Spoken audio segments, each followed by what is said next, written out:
Hello, hello, hello, people of the internet. I just want to say thank you for making it this far into the Exiles in the Mist playlist.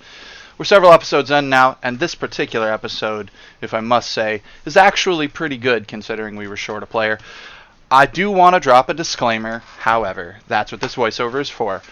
Unfortunately, for several minutes at the very beginning of this episode, we were having some audio difficulties. Little did I know, OBS was not capturing Discord, which is the chat program that, well, a lot of us use, but that unfortunately my players use to communicate, and OBS missed it all.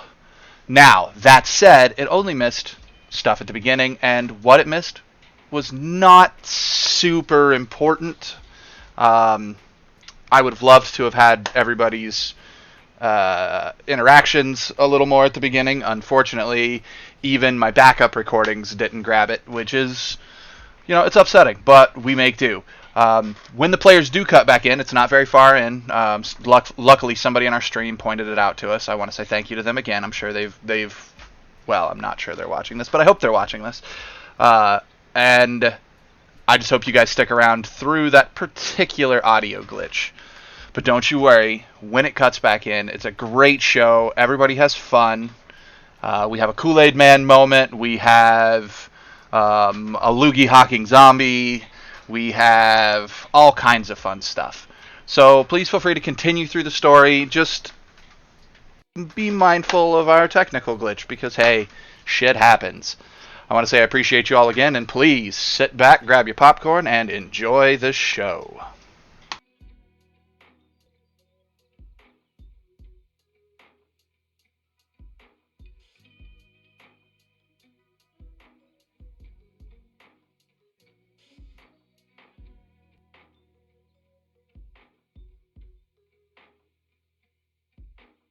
Live.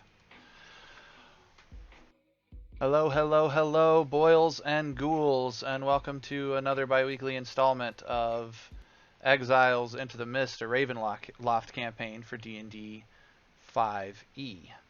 Now, I'm hoping my stream is running up and good, because we're going in like we can, dropping in right away. We are short one player today. Abel couldn't be with us. He may poke in later and listen along with the chat and everything, but unfortunately, his health has gotten the better of him today, which is okay. That is not a problem. We can run with two. That's the joy of this particular campaign setting. Anything can happen within the mists. To that end, we are going to pick up where we left off. Let's clear this wonderful symbol of Ravenkind off of the screen. As we ended last session, characters were once again resting after another haunting adventure within the House of Lament. Another haunting adventure. I was clever and I didn't even mean to do it. Heathcliff was studying from the books that he had found and gaining a working knowledge of the environment. He has an open potential advantage check on the house itself, the history, the location, that sort of stuff. Abel, after his memories came rushing back to him, had to rest because he had been ripped apart by that specter. It had leached most of his life away. So rest was required if he wanted to be any use to the party. And then out in the carriage, we had Irina and Eclipse getting their evening respite and spilling the tea as they are wont to do. So, waking up. I need a d6 roll, which I can roll. Now, we're going to let you roll it. Heathcliff, roll me a d6, please.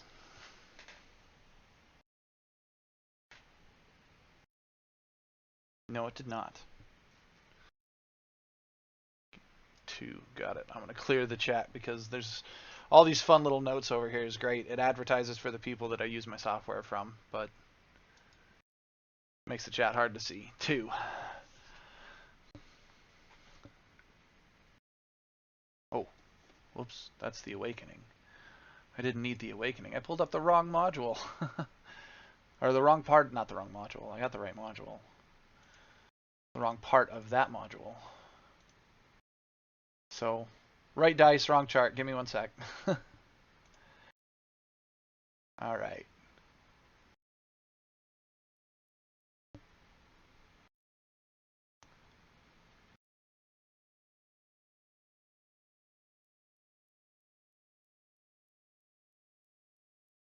You are dreaming. In this dream, you find yourself atop a black castle wall, surrounded by knights dressed in similar armor to armor that you're wearing. And you guys are all looking into this castle, trying to break into it. And deep below the castle wall, in this earthen floor courtyard, there is a warlord in a skull-shaped helmet, and he cackles as wicked soldiers brick captives into stone walls, and you are watching as people are being buried alive in stone walls by this warlord's soldiers. And when you wake up, it's just you and Ez in the room. A dense gray fog lays about an inch, we'll call it a gray mist, lays about an inch above the floor. The door immediately to the south of you is open, and you can see all the way out the front door of the house. The front door is open as well. And it appears to you as if this green mist and gray mist has just filtered into the room. But all that is present in this room, which means I can delete this, all that's present in this room is you and Ez.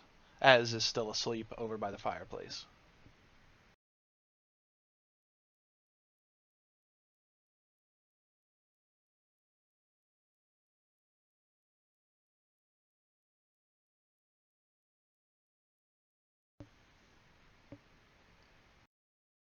Yep. And somebody left the doors open.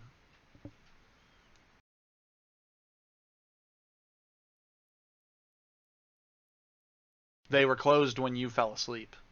But Abel was also here when you fell asleep.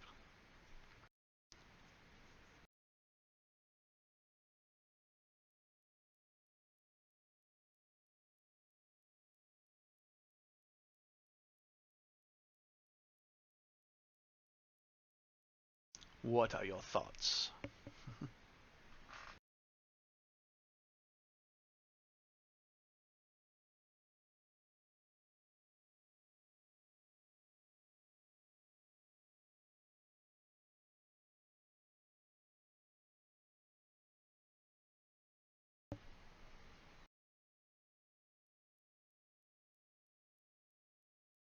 The mist is the same mist that was down on the road around you, so I'm not sure what you would be metagaming.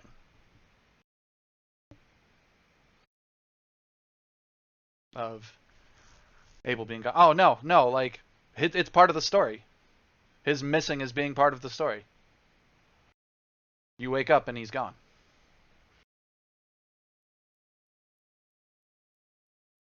Like I said, that's the joy of the mists of Ravenloft.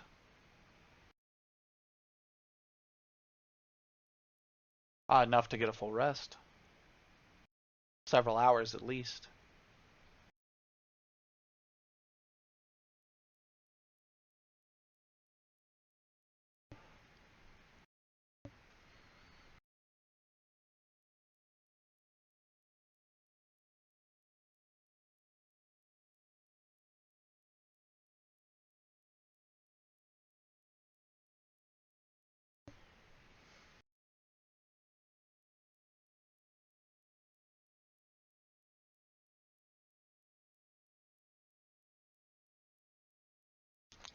As you turn to wake Ez, because you've been looking around the room and like glancing down over where the doors are open, when you look to wake Ez, you notice that any remaining paint or wallpaper begins to like peel up the walls, but it doesn't peel like paper peeling or paint peeling.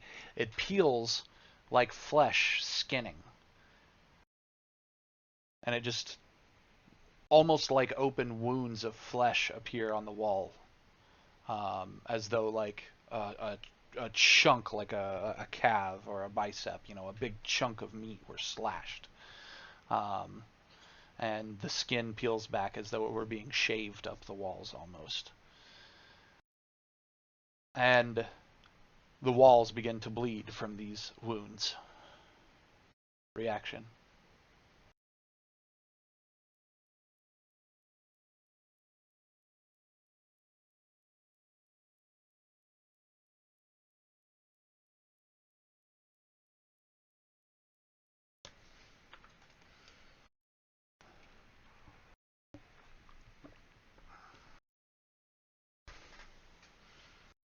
So you do the metaphorical, you rub your eyes first and do a double take.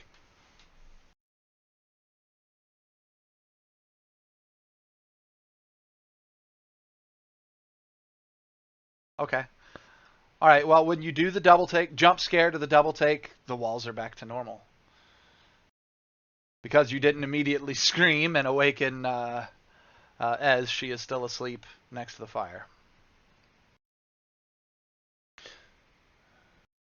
Okay, you go and you grab her shoulder and start to wake her. In the meantime, out in the carriage. Out in the carriage, we have Eclipse and Irina. Eclipse, you wake up first. You see that the green fog has filled the entire area. Like, it's almost impossible to see out of the carriage. You can barely see the lantern that's the light at the front of the house.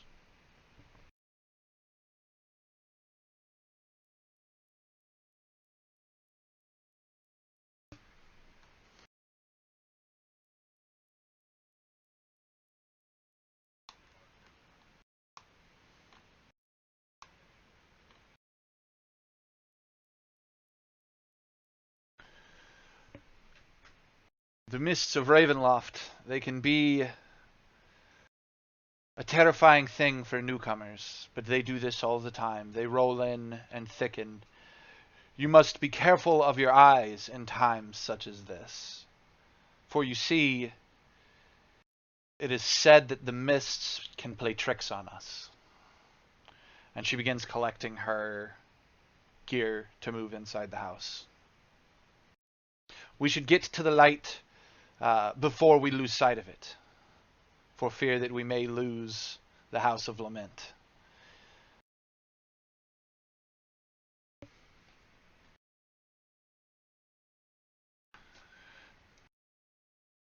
All right.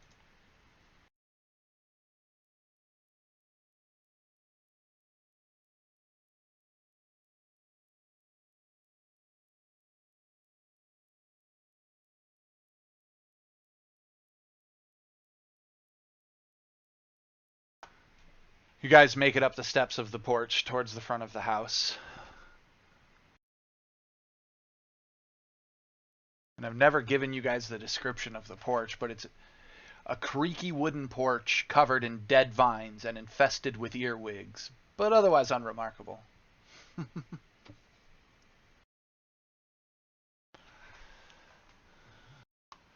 Alright, and then I have placed your token, Eclipse, on the porch on the map.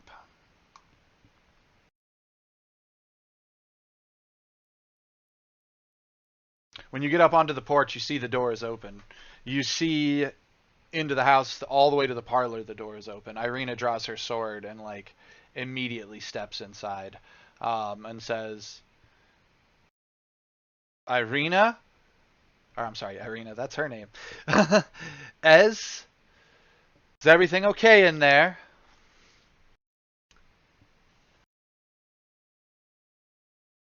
Do you say anything? Or do you run in after your companion?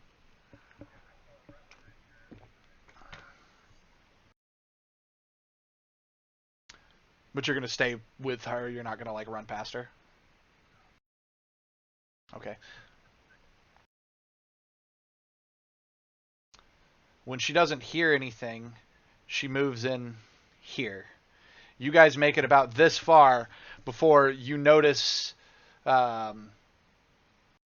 Heathcliff leaning over Ez's body, looking like he's trying to rouse her. You do not see Abel anywhere, and that brings us together. Heathcliff, you had not heard them nor noticed them run to the door when you began to wake her. Nope.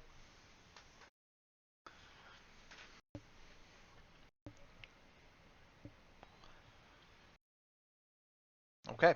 So Ez pops herself awake and what's going on? What?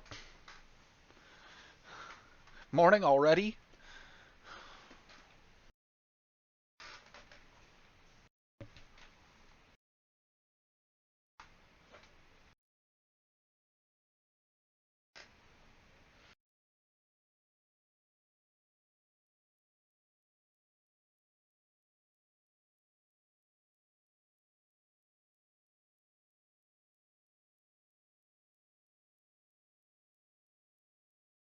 Ez looks up and she kind of like pushes you away from her. Even if you'd already let go of her shoulders. If you're close enough to her still, she would like physically push you away from her with one hand and say, "It's a haunted house, my friend. You cannot trust your eyes, for each of these nightmare hauntings seem to only occur when no one's looking. I'm sure it was absolutely terrifying, but please, fear not over a bloody room. I have sanctified this room for the purposes of our rest. We are safe as long as we are within these four walls."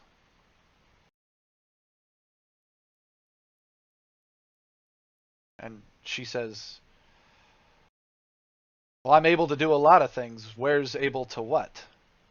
And about this time, Arena comes in the room and catches the tail end of the conversation. So Eclipse, you make it into the room too. Which I think I set you, I did. There you go. So you overhear this conversation.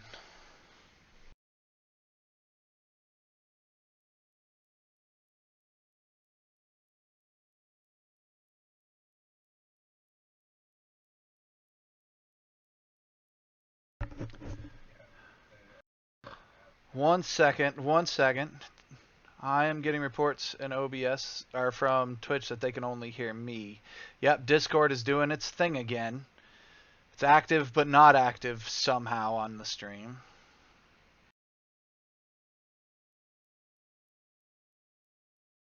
So they've missed your guys' entire nightmare and everything. Wow.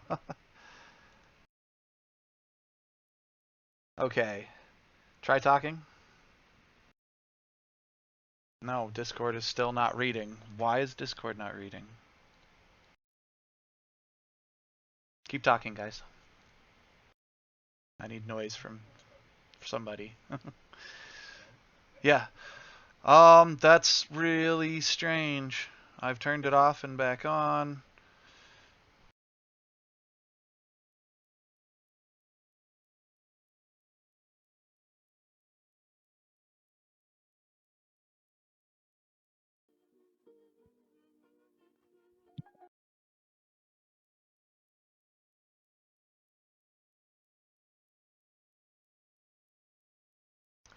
Yeah, I know.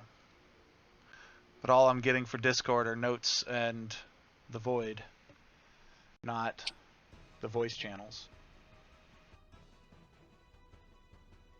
Do I have to be down here to get it?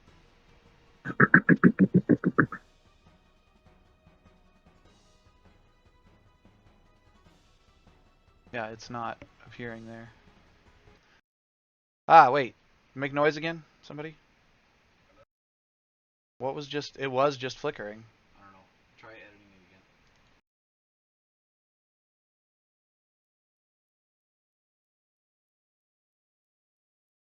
Say Windows title launch master.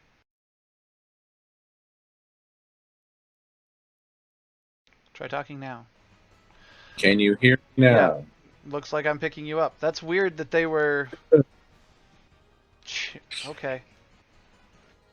I think it's because that source was set to any matching window, meaning if it didn't see the voice channel, it would switch to any other Discord channel. But it shouldn't have been originally that anyways. When you walked in here, I had already switched between like 4 different ones. So what you saw wasn't even the one it was started on. But... Okay. Well, it works now. Hey, Nab, Yeah. I tell you what, you get a point of inspiration. I'm going to have to put points of inspiration on my channel. I don't know what they're going to do yet, but I'm going to figure it out. And you're going to be the first person to get points of inspiration because you helped us figure out that error. Well, at least the audience got to hear my description of what was going on, even if they didn't get to hear your reactions. Luckily, I kind of quote back everything before I move forward, so we should be okay. Now, back to where we're at. Eclipse, you overhear that conversation between Ez and Heathcliff. Okay, I will ask, where has our other companion gone to? You said he disappeared? What? Again? Ez stands up and says, "What other companion?" And in the meantime, she pulls out a small satchel and sets it on the table and says, "There's the pay since I didn't get to pass it out to either of you last night."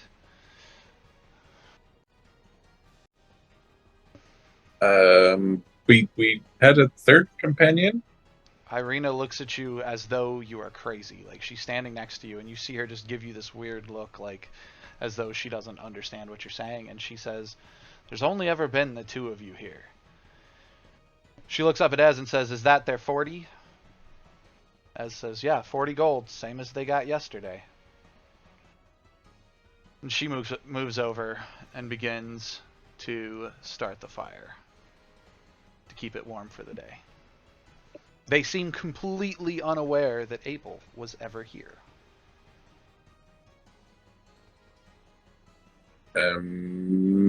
Well, that bodes ill. Definitely different. Definitely different than the last couple days.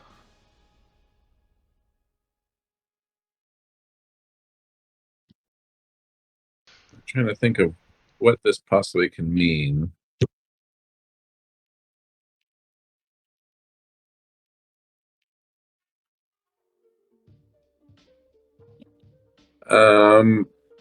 I have a feeling we probably should go and see if we can find him here somewhere. Irina looks up and says, "Well, I don't know who you're really going to try to find. If you want to try to find somebody, I guess you can. There's still an entire floor of the house you guys haven't explored. There's also the tower you still need to go evict, the Leaper. So remember, the longer you're in the house, the more awake it has seemed to become. So the sooner we can resolve these issues within its walls, perhaps the better." And she's moved over to the table now, and she's setting out some plates so that she can throw some food on it for everybody. And do you two want to roll me initiative so that I can determine who goes first in conversations?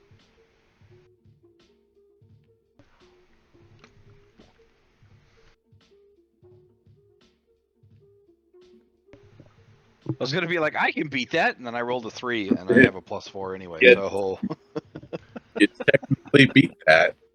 Eclipse, did you just roll it as a d20 and not as I the did. actual initiative? I did, didn't I? My initiative is +1 anyway. Reroll it, so you might beat him.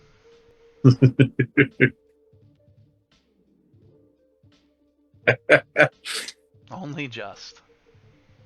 See, these are how our rolls are going to go today.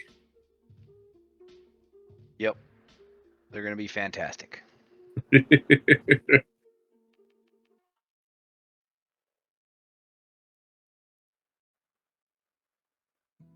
All right, Eclipse. So that's the scene before you. Is that I will recommend that we go and not go to the tower yet until we find our companion. I'm fairly certain exists somewhere. So we should go look at that other floor first.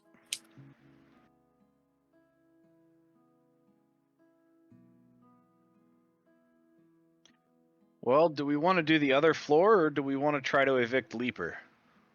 Well, we probably want to have all three of us for that.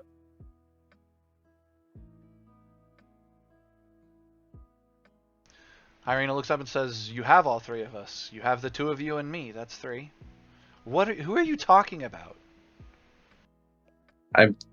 I am telling you, we had a third companion before he went to sleep yesterday, and now neither of you two remember him.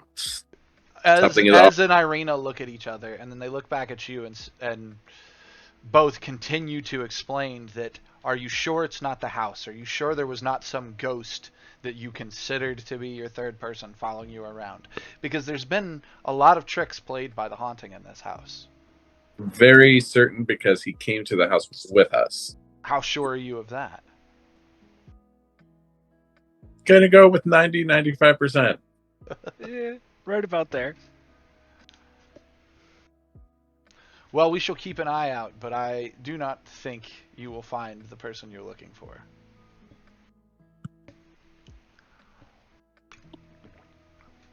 And with that, I thank you.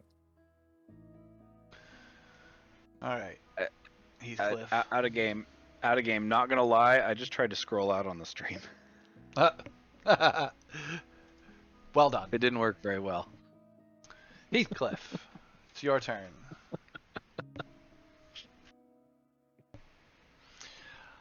Well, Eclipse is suggesting going up to the third floor. What do you think? Before the leaper.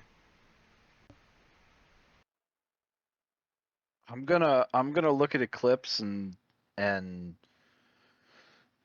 say I'm pretty sure that the two of us can deal with Leaper with Irina's help. But if you want to wait for Abel, we can go check out the third floor. I would prefer we wait for Abel. Or at least try and find him first. Okay. All right. Well, in that then, do you think that we should make a quick circuit of the second floor just to be 100% he's not there and make a quick circuit here? Not the worst idea. Give me an investigate check. Since you're both going together, whoever's got the higher investigate should roll it.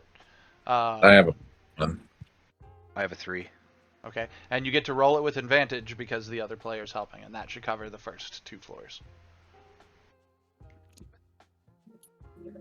With 2 13s? Did you really just 213 me in a horror-based game? Are you going to give me that? Okay. Oh man. Yes, I'll give you that. I'm not even gonna. Nope. Yep. We'll leave that one. I'll share the map to stream in a minute. You explore those 2 floors, and on those 2 floors, you do not find anything that stands out. However, as far as your missing friend. However, 3 of the rooms contained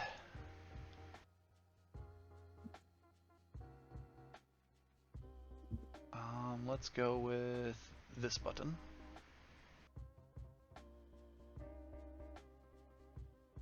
And this button.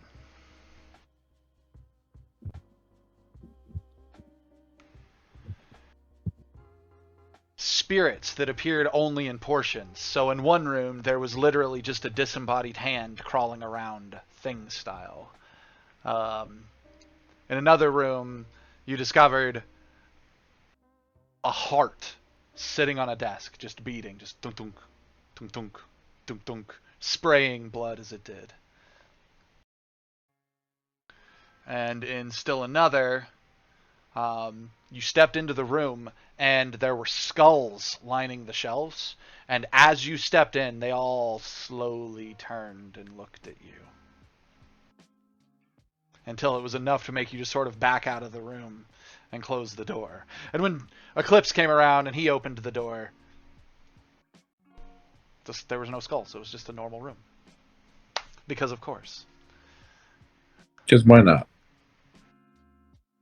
Yep. Now, Hauntings Eclipse saw.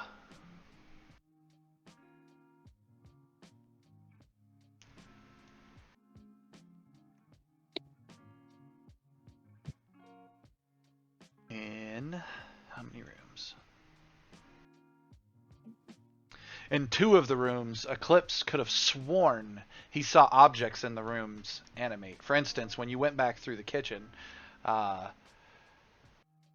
It wasn't just the stove slowly opening with food inside of it. That didn't happen. You guys took care of the witch. Why would that happen? However, you saw plates and bowls in the cabinets pulling themselves out, headed towards the dining room to set themselves. And in one room, another fireplace animated itself. But this was... Oh, it's actually perfect. Because it's the same... It's the separate character, because this is... this is Eclipse I'm talking about, right? Yes.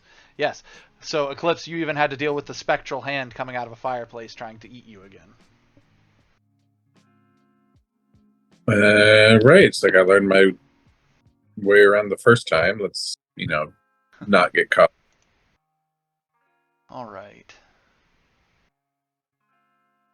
Now I will send you a map of the 3rd floor, which I am not going to block out because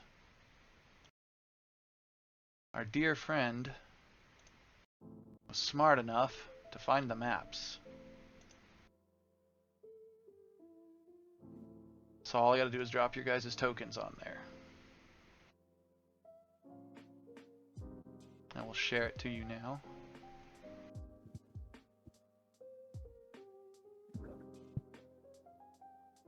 And pull it up on stream.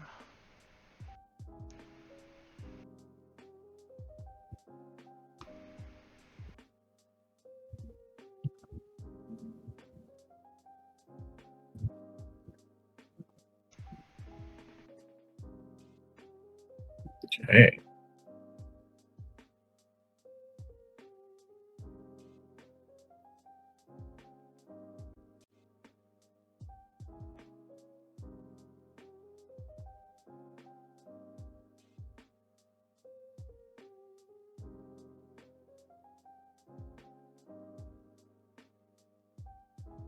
Alright. Heathcliff. We come to the top of the stairs of the 3rd floor hall, which, by the way, the stairs to the 3rd floor, sorry, since we breezed through the checking of the other floors, We're the one room that we never actually looked into. yeah, that one room you never looked into was the stairs to this floor. Good to know. Yeah, that's the one little thing. So, but here you are. You find yourself on the 3rd floor, in the 3rd floor hallway. When you get up here, the floor is especially creaky. It features a threadbare rug in the center of the room that's covered in geometric patterns, the lines of which are impossible to follow.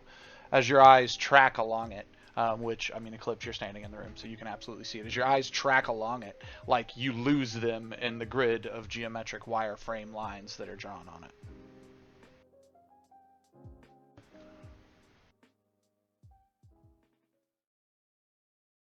Heathcliff, what do you do?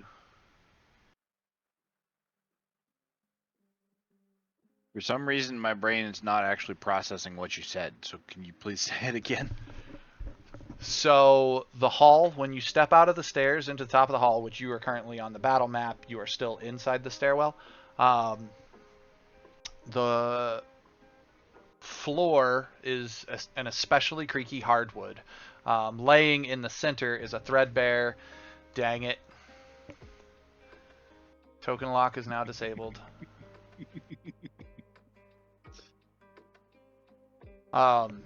There's a threadbare rug in the center of the floor. This rug is blue with white geometric patterned lines on it. And if you try to follow the lines, they're impossible to follow. Like, it's almost like you're looking into a 3-dimensional image on the floor.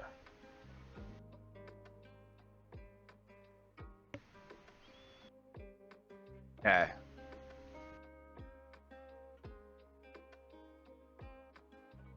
I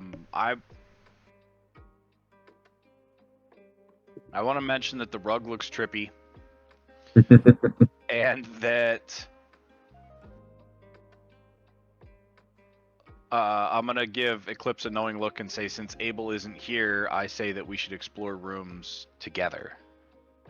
I concur.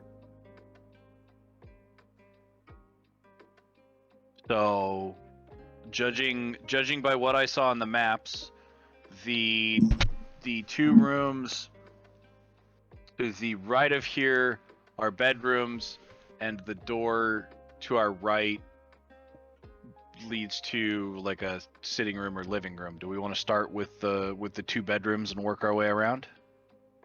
And that sounds logical to me. Let's go ahead and do that. Okay. So we'd go to the room back here. Okay.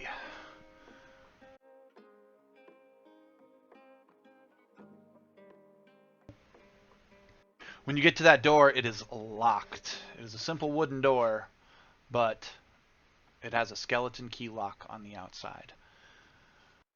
Okay, I would like to pick it. Okay.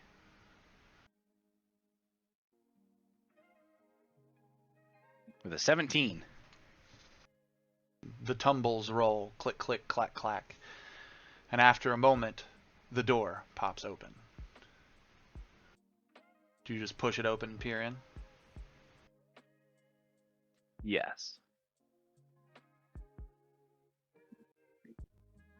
What you see appears to be a servant's quarters.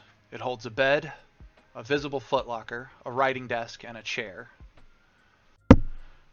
This room in particular, you notice above the bed is a plaque that appears to be some sort of religious image.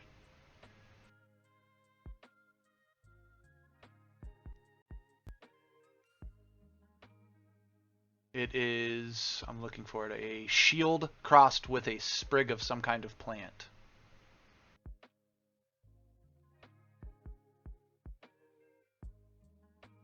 Okay. You want to give me a perception check or investigate check on the room, or you want to go in and just start trying to get in stuff? Or are you going to wait there for... Yeah, we were going to go into the room and investigate the room together. Okay. So he pops the door. You come around the corner and he's unlocking it and he pops the door. See anything of note? Well, there's a sigil or seal above the bed.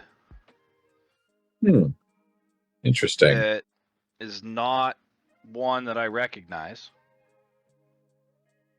Let me take a peek. Maybe I might have a glimmer of an idea. Sure. You actually walk into the room, Eclipse? Yes.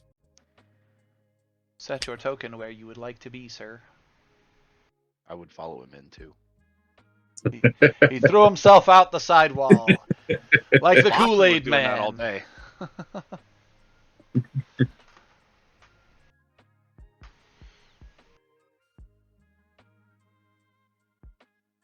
Where's the sigil at in the room? It is above the bed. Above the bed.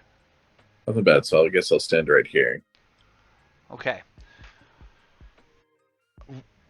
Do you want to make a religion check to identify the sigil, or do you want to make like a nature check to identify the plant? I'll go and try to identify the sigil with religion. Okay.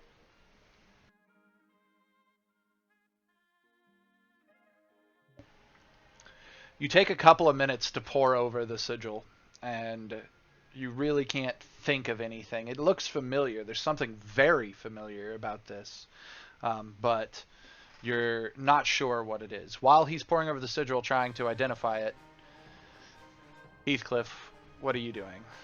Irina has made her way up to you guys, and she's, at the moment, staying out in the hallway completely. Like, she's got her boot in the, her steel greave is in the door, so that if anything tries to slam the door shut, it would have to crush over her foot to do it. Well, I would like to investigate the footlocker and the desk. In that order. As you make it into the room, you both notice... sorry, Eclipse, you were moving in with a mission to identify the thing, which is why you didn't notice this before. But you're sitting here with him, and you're thinking about this symbol that you're trying to recognize. And you both notice laying in the middle of the floor is a small satchel. It looks relatively new compared to the rest of the stuff in the room, more or less dust-free. It's made out of canvas, and it has just colorative decorations on it. It looks just like a fancy purse, basically. And in front of the bag, which people on my stream will get to see my face because I'm totally about to turn my camera on this because it's easier to explain with visuals. So, in front of the bag, there are like fingernail marks almost, like claw marks, like something had been drug away from the bag or towards the bag, like just the lines dug into it, like the wood you would expect to see after claws are drugged down on like a chalkboard. So, that is what you see. You both see it. Do you continue to go? Sorry, Heathcliff. Do you continue to go to the Foot Locker, or do you check out the bag? I would now check out the bag. The bag's your first concern. How do you check it out?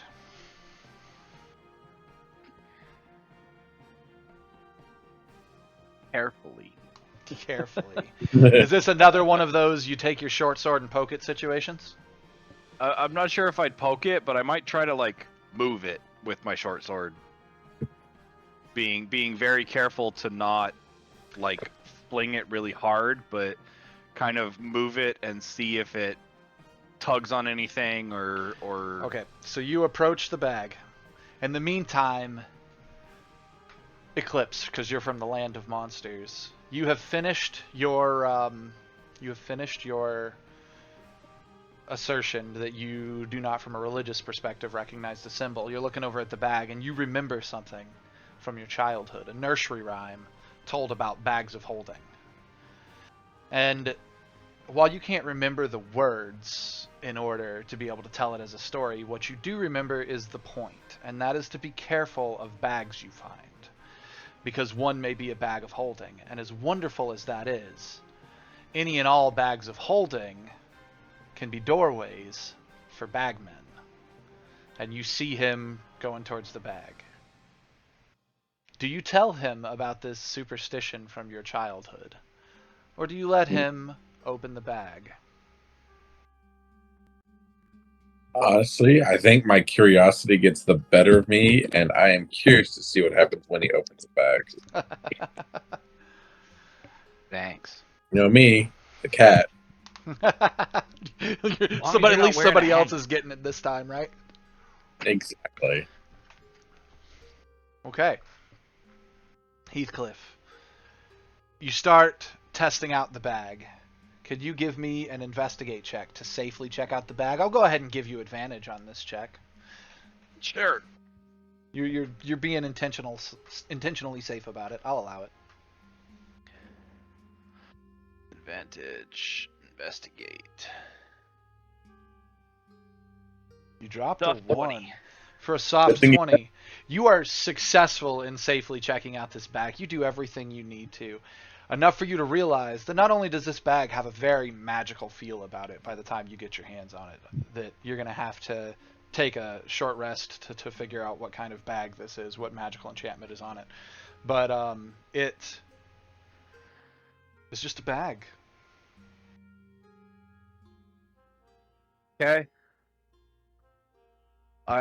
You do, however, notice that there are broken fingernails in the tracks of nails towards the bag. Like you're with that check, you're 100% aware like somebody was drugged towards that bag, and coincidentally that bag is laying at the end of these claw marks. Now whether or not that person was pulled into the bag or not is in question to you, but you do see the claws. Like it's a very obvious thought. Okay. Does the bag have like drawstrings on it? It does. No, well, it has it's not like a pouch. It has an actual like canvas flap that flaps over to close the top. Think of it more like a canvas messenger bag. Okay. I do want to point something out. Yes. According to the map, you're in the wrong room. Huh? But that's okay. For the bag. I just noticed it. Oh, there's a bag with a picture in it and claw marks. They don't tell. So in my description, it doesn't tell you which It room doesn't is tell which. you? No. Fair enough. But Fair enough. It's but all right. the map that got placed in Fantasy Grounds has the bag. I'm curious. Does that mean? Ha! They screwed that up. In the picture on Fantasy Grounds, or in the picture in the book, and when I share this on YouTube, I want a clip right here. What's the timestamp? Because I will cut this map in from my other recording so that YouTube can see this map. But Pull your timestamp from the recording. yeah, the picture in the book of the normal map from this room, which is the maps that Fantasy Grounds would have copied to create their maps, I'm in the right room. You can see there's a little bag there. But the picture from the book is a black and white. Yeah, well, in the book the picture's black and white, and in the book it just literally says these two rooms are identical except for as noted below. And there's two separate descriptions, and in order, the first one is this room, the other one I did them. The first description you get is this room, the second description you get is the other room. That's fine. I just wanted to point it out that I thought it was funny that I just noticed it on the map. That's super funny. Well, that's all right. Next time I'll spend a little bit more time with the map. That's okay. You see nothing. There is no bag in that room. Wah. Well, we can do the bag in this room and just flip the. Oh my God, that's not heads. even the only thing. You're totally right. They have the rooms flipped. You're totally right because there's another description from the other room that is in that room. I'll explain it when we get there, okay? Well then let's do this. Boom, there you go. Ta-da! Ta-da, it's fixed. Oh, that means wait. It's not above the bed. The thing on the wall that he's studying is right down here on the south wall. Yep. Okay, I would... Solid retcon, chat. You guys just saw time unfold in front of you. Green mist enveloped the room. This is not a joke. While you guys are studying this, green mist envelops the room, and Irina is the only one that would have noticed that she's in a different spot, because the room still looks the same to you guys. It just, green mist seems to have filtered up the stairs. And you won't notice till you walk out of the room that you guys have actually appeared in a separate room. Okay. I would pick up the bag, being extra careful because there were the claw marks, and making sure that it is secured until we can identify it and potentially go through it.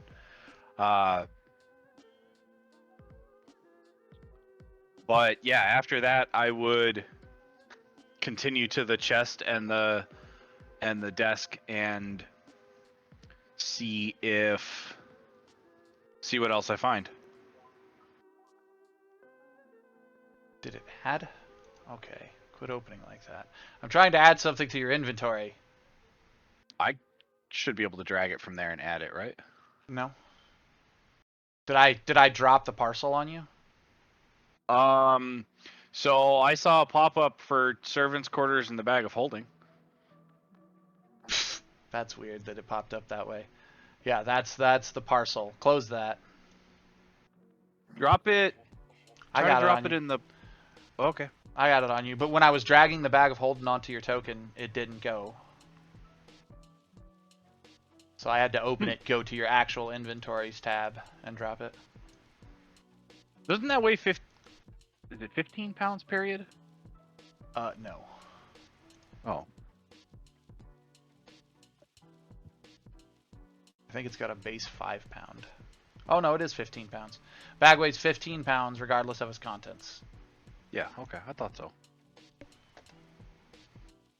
It just popped on without weight. Yep.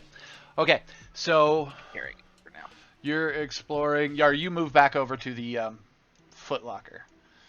to go through the footlocker. When he moves back over, Eclipse, you haven't been able to identify the thing, and you noticed him going for the bag. You see him successfully pick up the bag. It doesn't attack him. Do you say anything now, or what do you do? I go back to studying the plant. You're going to try to identify the plant? Yes. You get advantage on this check, but it will take another minute of your time. Okay. And it's a nature check.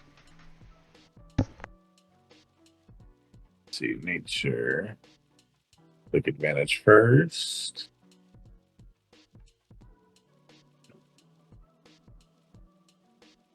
Hey.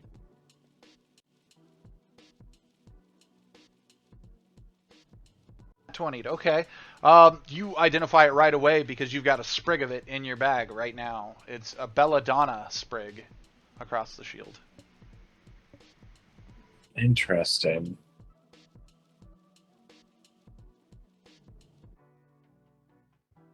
I'm wondering if the belladonna is the, for lack of a better term, plant that represents the family.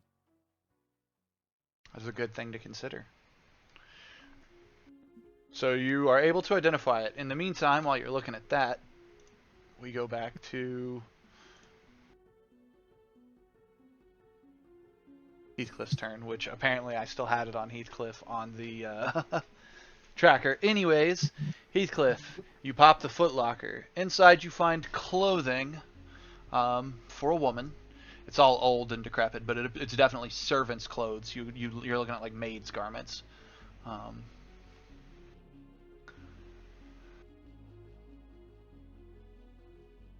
But that's I'm trying to see if there was anything else in her footlocker.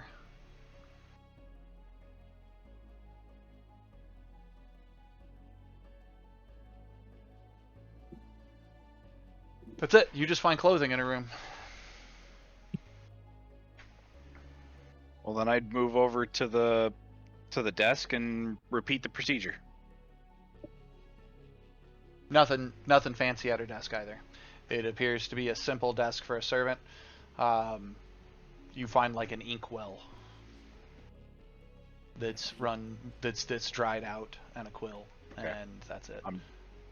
I'm not going to worry about it. If I have some time, I would want to come back down and see if I could identify the sigil.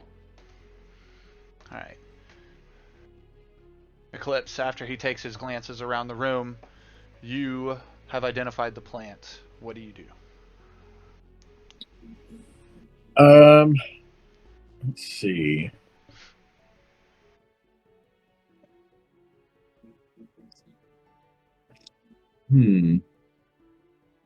From the looks of the picture, it looks like there is a box in front of the bed. That's the footlocker that he just opened and found full of clothes. Okay. Well, I'll try to identify the symbol one more time. So you guys are going to work together, basically, to identify the symbol? Yeah. I'll give advantage to whoever has the highest history or religion check.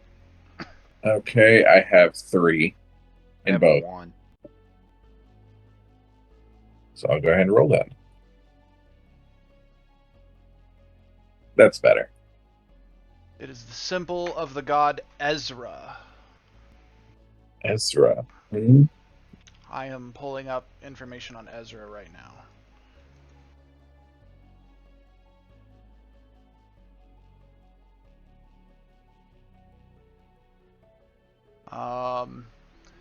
Referred to as our guardian in the mists, Ezra is portrayed as a woman of grand stature but slim frame and black hair but pale skin. Her depictions portray her usual dress as long white robes, and she is usually shown carrying a longsword in one hand and an alabaster kite shield in the other. Her followers venerate her for the role of protection and healing of her people, though her followers recognize that she cannot save those who do not accept her in spirit. In imagery, Ezra's shield often carries the image of belladonna, a recognition of her healing aspect. Okay, good to know. So they worshipped. So that's what they had the symbol here for, was for worship. Indeed. I forgot when you guys moved what room you were in to adjust the stream. Haha. This is the room they're in, stream. This is the bag with the claw marks. So yeah.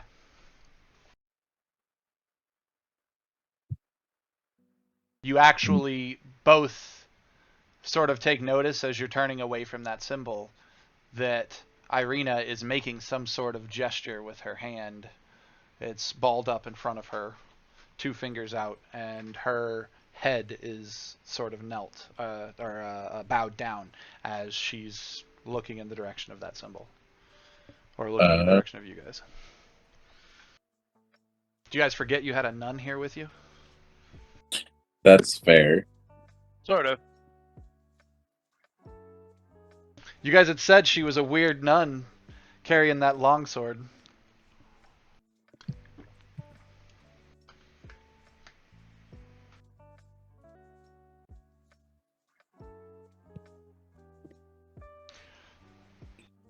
Okay. If there is nothing left in this room, I suggest we go search the next.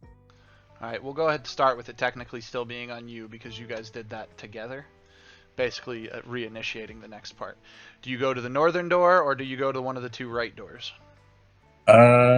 Let's continue going clockwise and go to the northern door. Okay.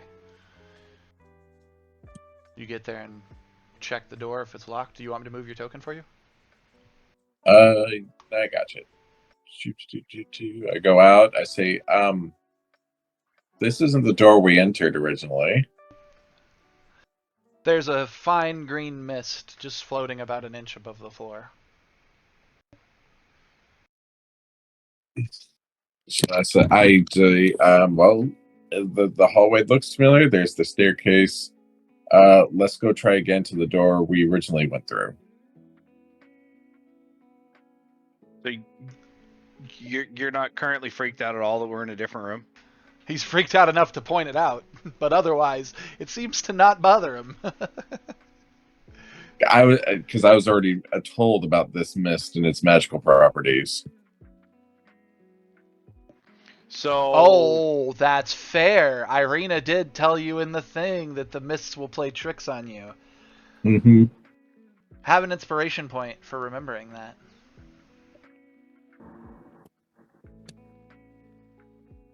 So do you basically just walk out and say, "Oh, hey, look, we're in a different room. Cool." And go back to the original room? Essentially, yes. Okay. Do you open the door? I do. It's not locked. Do you walk in? I do. Okay, as he's walking in, you were trying to do something? So Heathcliff? when he leaves and says that, and I watch him turn left, I would run out and be like, "Wait, what? No, we went into the room over there." And I would point down the hallway where he now is, and like look that way and be like, "What?" Irina is looking at you like, what are you talking about? At that point, you look back in the room, and Eclipse is standing behind Irina.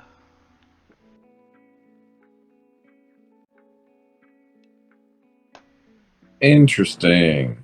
So he went through that north door and ended up behind Arena? Why, yes. Yes, he did.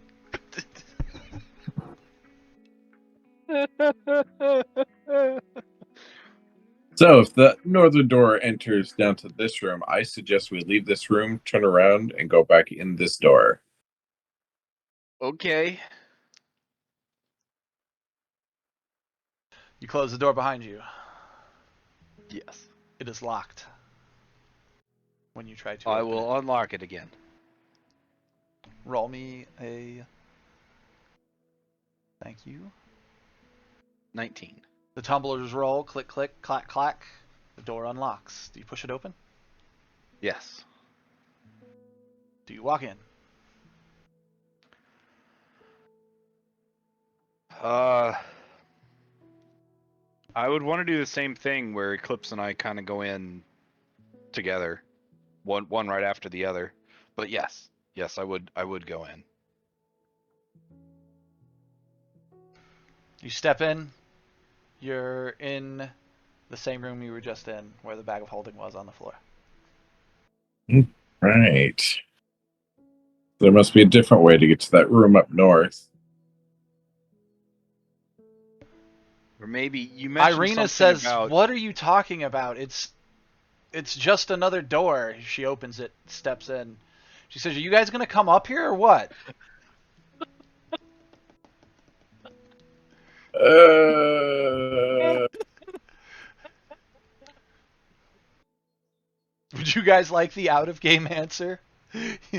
You unlocked the bottom door. It flipped which door was the active door. oh, fantastic. Oh, okay. I created a puzzle and you guys just coincidentally made it work out from steps. Which is okay because I pulled the puzzle out of my ass when I had you guys in the wrong rooms. But at least I gave it a real reason for it to be here. Okay. You step into this room, another modest room that's obviously a servant's room. It holds a bed, a footlocker, a writing desk, and a chair. However, the bed is unusually long. This bed has been built to accommodate a man of at least 7 foot tall. Eclipse, can you roll me a history check? Don't worry, it's So, very low.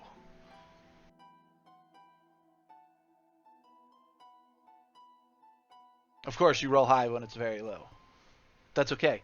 You remember the butler that you saw on the first floor in our very first session. And you wonder if this bed wouldn't fit that man. Because as I described him, he was a very lurch, Adams family, lurch style fellow, very tall.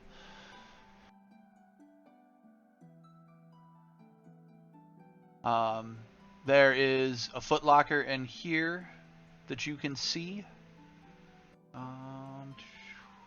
That's it. I suppose I'll try to open the footlocker. It is locked. Your passive perception is what? 16. 16.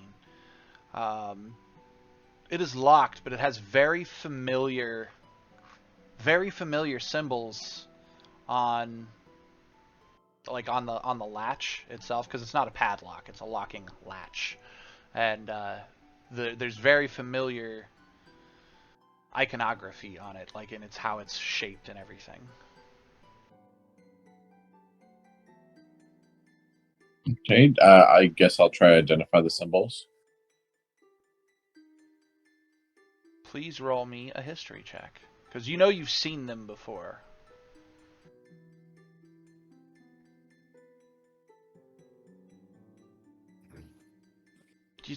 Yeah, you're not sure where, but they look really familiar. Something about this latch is really familiar.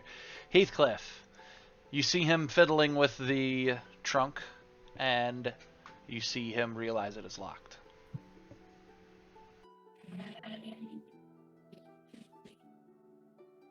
Do I see him realize it's locked, or do I think he's just having trouble with it? You see him realize it's locked. Okay. I would go over and offer to unlock it, and then unlock it, and then check the desk. Because he wanted to check the trunk. Roll your dex save. Or your Drive dex by check. unlocking. Drive by unlocking.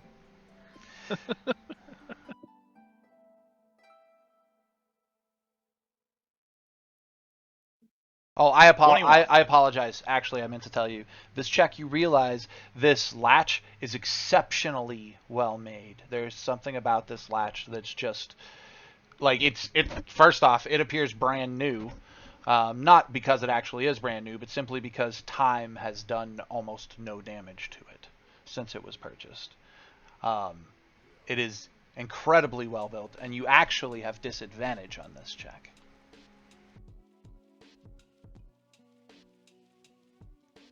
Well, all right then. I didn't want that 21 anyway.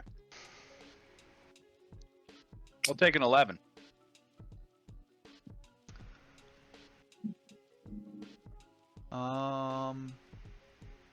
I don't want You missed it by 1. It's a DC 12.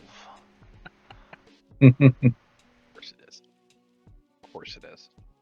So you see him trying to pick the lock, unable to pick the lock. However, this gives you advantage on your history check as you continue to think over where you recognize the symbols from. Huzzah. And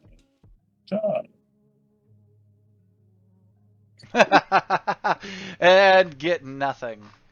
All right, you were incredibly close last time, Heathcliff. So I'm going to remove the disadvantage check. You figured out how these tumblers work. Roll it normal.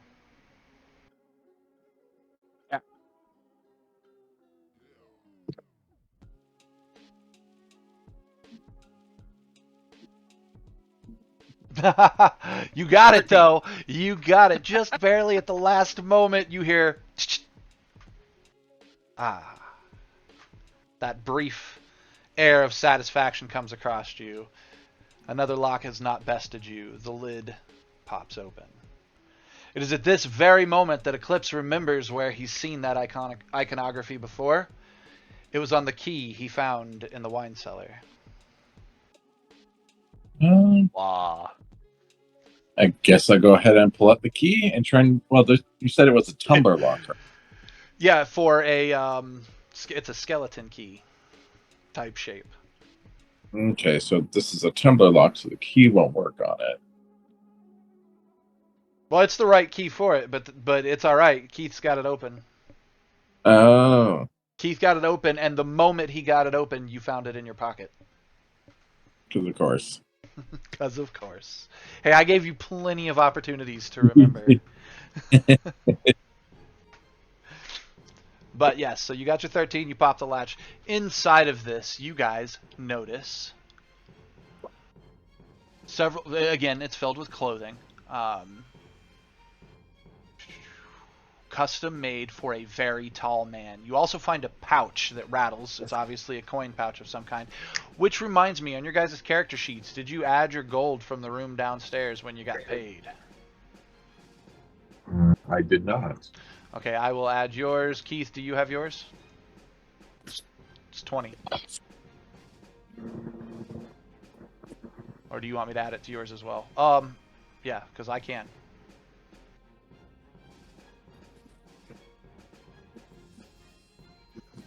I hear nothing from Keith. From Druzzle. I updated mine. Okay. And I'm glaring at the door. Why are you glaring at the door? The door didn't do anything to you. No, but you're through the door. All right. Your gold is updated. Do you check the pouch?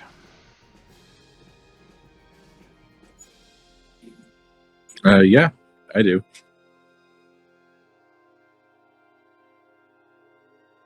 Inside of the pouch is 13 silver pieces. So since you got the silver pouch, Druzzle, you notice an amulet bearing the symbol of a skull surrounded by a skeletal Ouroboros, the icon of the priests of Osibus. Ooh, I'll take that.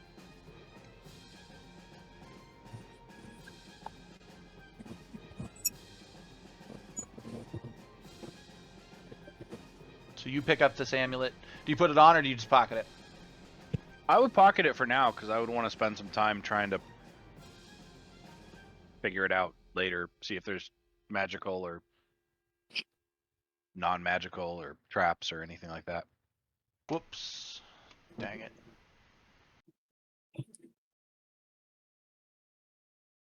I keep mixing your guys' character sheet up.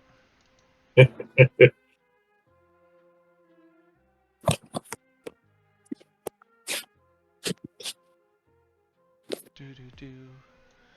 There you go. It's on your thing, Heathcliff.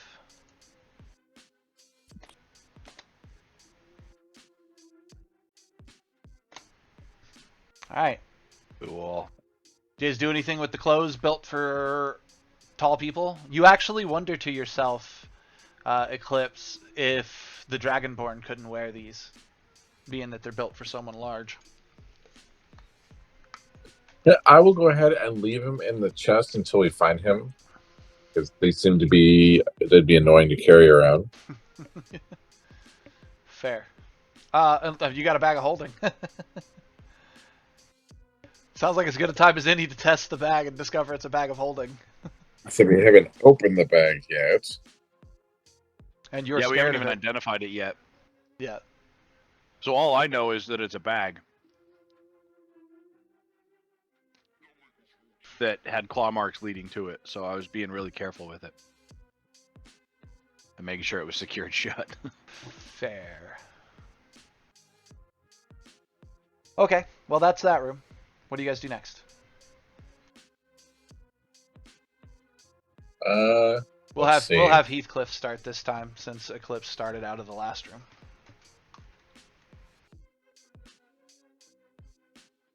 Ah, that. I kind of want to see what's in here. You know what's in there from the map. You can see that that's the stairs back down. That's why I haven't filled in the gray on this map. Remember?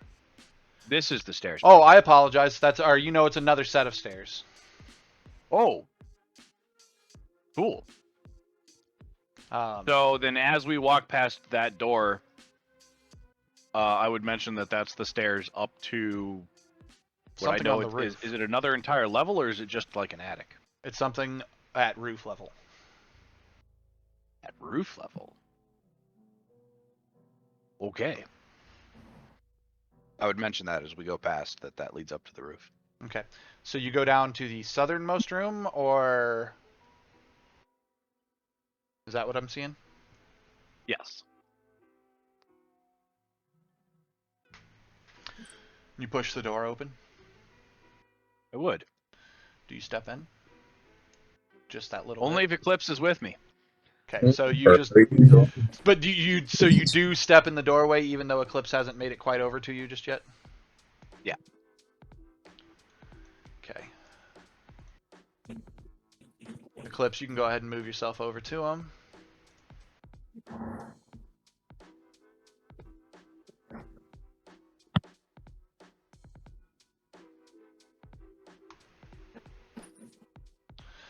All right.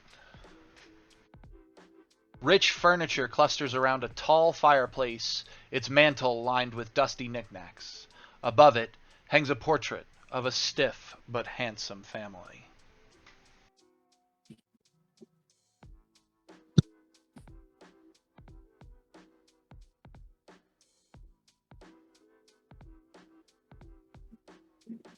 What do you do? We're at the top of initiative, Eclipse. Well, I will then go in and what do I do?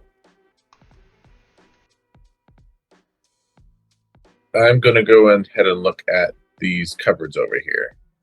Dressers, cupboards, nightstands. Who dares rattle these chains? Has someone entered our room again? Oh, honey, you know this is not our room anymore. Yes, it is mine. You look over your shoulder, and each of these separate voices are coming from the mouths of the portrait on the wall. The painting, each time one of them moves to talk, it's like the oil peels off and then splats itself back on it again, animating it as these people motion and gesture to you. What trespassers have come into the home of Havarest? The man says.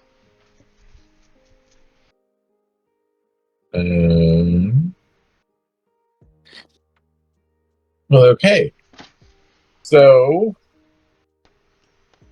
I will go ahead and I will converse with them. I will let them know that this trespasser has entered because this home has been left decrepit.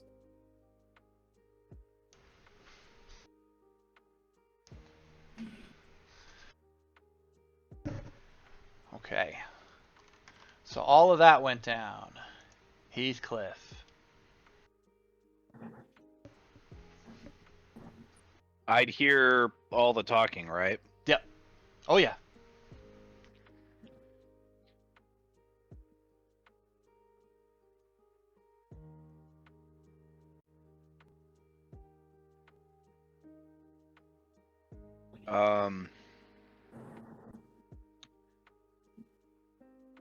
I would walk in probably to about here. So that you're standing right in front of the Maybe, portrait? maybe Okay. here. I'd face the portrait and basically tell them, look, the Haverist family hasn't been here for a while. We're here trying to... What do you mean? We're here right now. That comes from the mother. You're a picture that's talking. You just call it out. Yep. Like none too happy that she just interrupted me.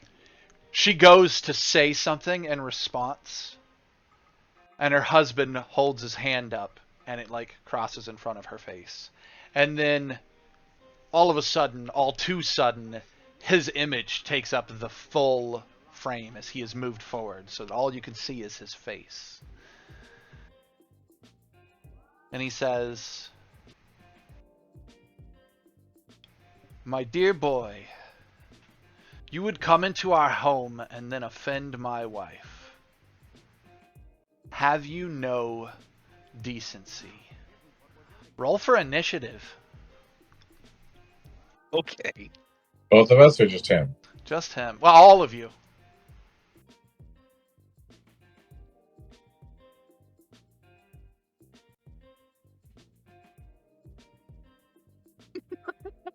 Great roll. Fantastic. I love how you rolled 2 higher and I'm still going first. I know it's sad.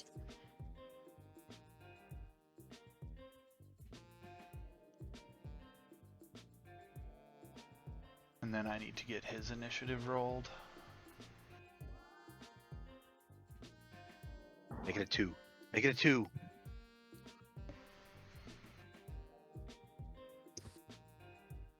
Dang. I mean, I guess there's a 2 in it, so does that count? And Irina, I need your initiative as well, my dear. Why can't I? There we go. Ah! I did not just roll a 4 to your guys' 6 and 5. What on earth? Okay, this painting splotch peels itself out, and then standing in front of you is a writhing mass of paint in a vaguely humanoid shape in a degree of varying colors that make it approximate a human being. And he comes lunging at you with claws made of this colored paint. No surprise. Just out of curiosity, before we all throw down, did she roll a 3 on the dice? Irina? No, she rolled a 1 on the dice. So the reason I asked is if she rolled a 3, then it would have gone me as a 2, her as a 3, Eclipse as a 4, with me as a 6, Eclipse as a 5, and her as a 2. Or as a 4. Good lord. But it didn't quite work. That's funny. Okay. That would have been great. But okay. Comes at you with a claw. Bring it. 19 to hit.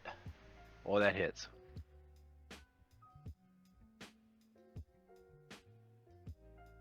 Oof. Where's your character sheet? I forgot to roll that on you. You could just tell me. Oh. Well, I can put it in. I get to cover your wounds, man. Okay. This thing digs into you sharply for 6 points of damage.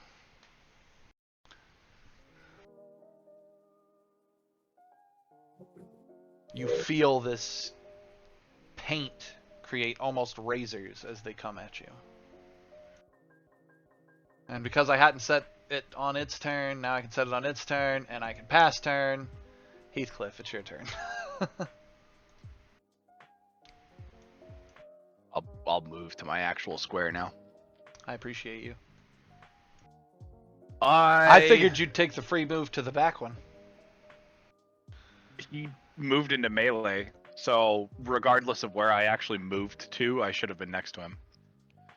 I was allowing you right here to decide. You can fall into it like you did, or you can fall away from it and not take an attack of opportunity. You're going to stay up front? Yeah, I was planning on moving over here anyway. Okay. Do you jump chair to chair? And then... Sure. I just like see you up on this old but plush furniture. Going on nimbly pimbly on us. Sure. So, beginning of my turn, I draw my main hand short sword. As I move, I draw my second, and I'm gonna swing twice. I don't know if he's currently watching, guys, but the fella that is going to be joining us as our fourth player is he followed the stream, so he's either watching it live right now or at least poked his head in. For the record, sorry, I didn't mean to interrupt your turn, sir. Go ahead. Nope, you're good. That was a while ago too. Yeah. For a 15 to hit. For a 15 to hit against this creature, this is a hit. Awesome. And then, since nobody's in melee range and I didn't have advantage, it's just a regular roll for 7 damage. Did you put the damage on him? Yes. Okay. And then I swing with my offhand for an 8 to hit.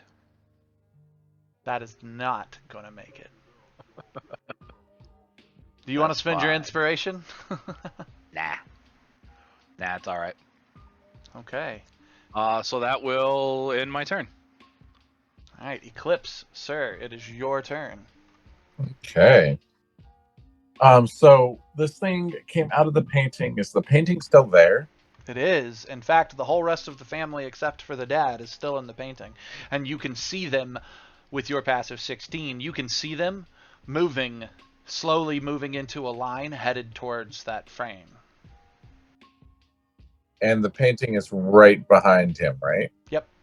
On the fireplace? Yep, up on the wall there, yeah. So if I move next to him, I could attack the painting? Yes, you can certainly try. Certainly try. I love that phrase. Trying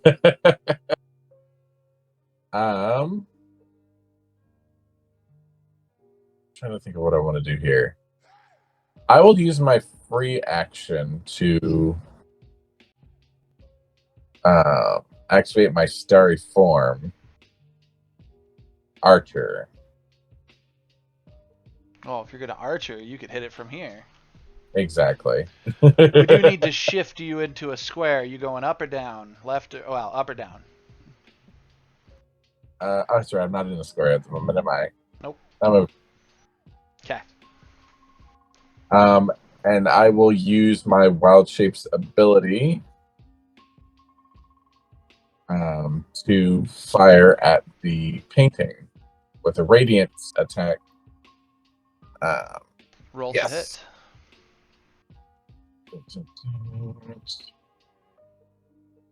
Wait, yeah, roll to hit. Boop. I'm trying to know what do I drag from here, because it's a effect of the form I'm in rather than the regular attack. Let me check how it's set up on your character sheet. Actions. If you go to your actions, you have Starry Form Archer. Yes. You hit the magnifying glass to make it bigger so that you can see cast, attack, damage. Okay. There you go. Yes. Ha ha ha!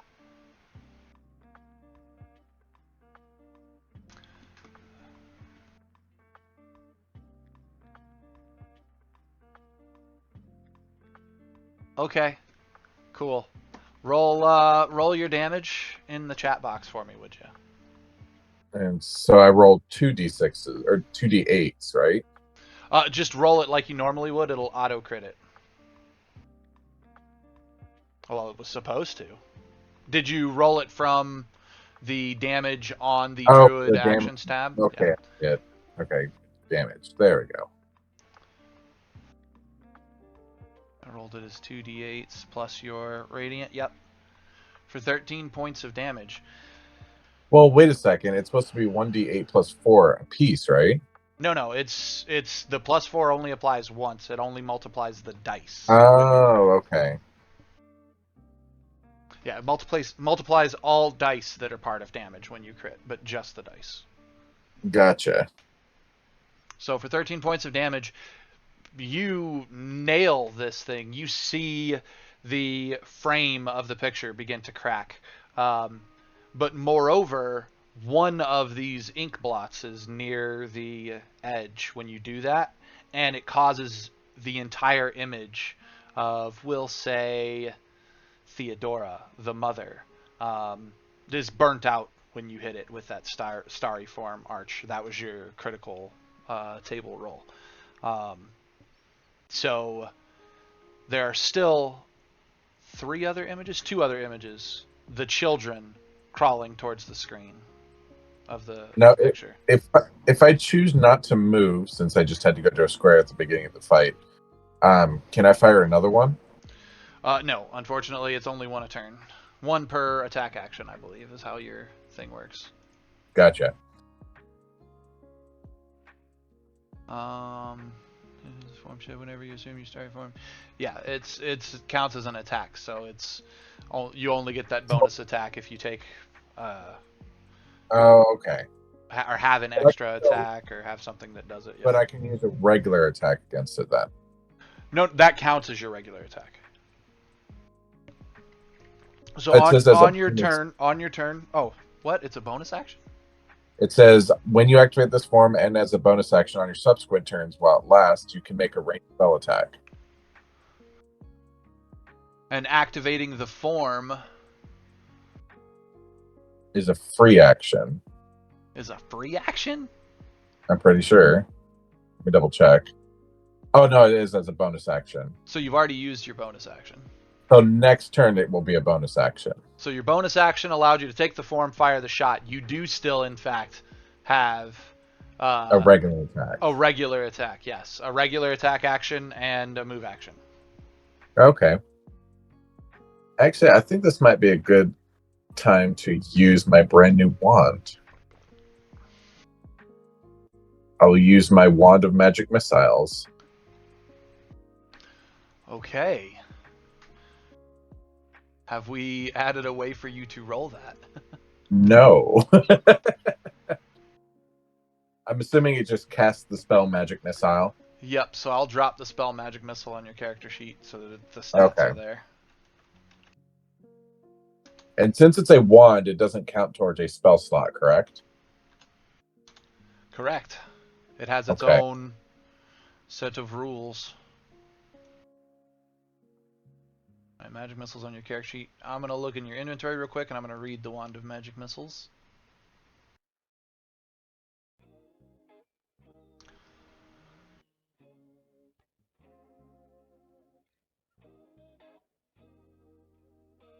That is what a wand of magic missiles looks like. Oh, fancy.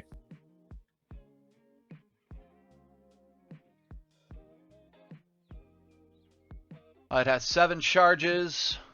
While holding it, you can use an action to expend one or more of its charges. For one charge, you cast a first level spell. You can increase the spell slot by 1 for each additional charge you expend. It regains 1d6 plus 1 expended charge daily at dawn. If you expend the last charge, roll a d20, and on a 1, the wand crumbles into ashes and is destroyed.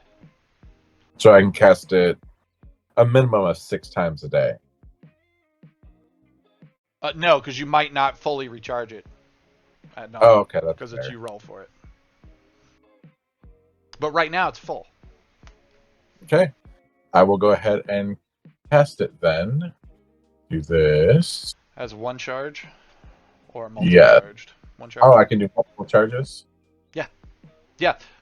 That's so when you use one charge, it comes out as a first level spell. 2 charges, second level spell. 3 charges, a third level spell.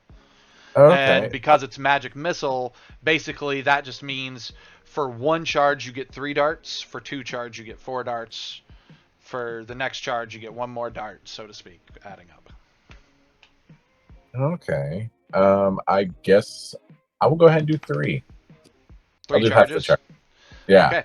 Okay. 3 charges gives you 5 magic missiles to hit this target. That is 5d4 plus 4, I believe. Let me see And what... so, I added magic missiles to your thing. Yeah, it's a d4 plus 1. So what you want to do when you click that damage is after you pick it up, so you pick it up with your left click, tap right click so that you have 2, 3, 4, 5 dice sitting there. okay. And then roll? And then drop that into your dice pool, yeah. Ah! I just rolled myself. Ignore the ones I rolled.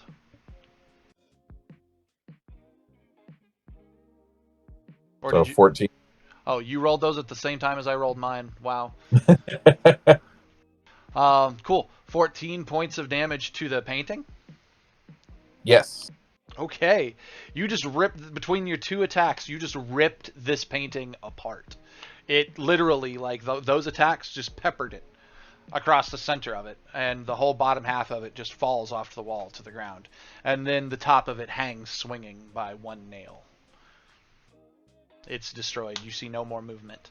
But Mr. Paint Guy is still here. It wasn't exactly what I was thinking was going to happen. I was hoping he'd disappear, but it looks like we prevented the rest from coming out. So yay! Anything else for your turn, sir? Nope, that'll be it.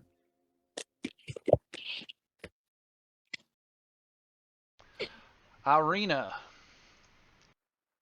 Well, Irina's going to help out her... God, I have stats everywhere. Close that. Close that. Close that, because I had all the spell stuff open. It's going to help her buddy by going over here.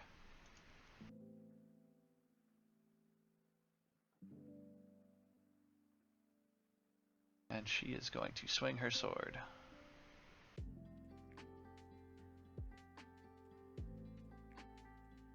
And hit.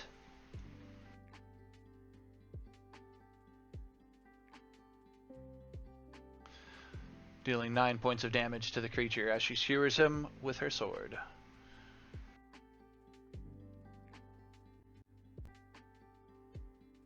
Its turn.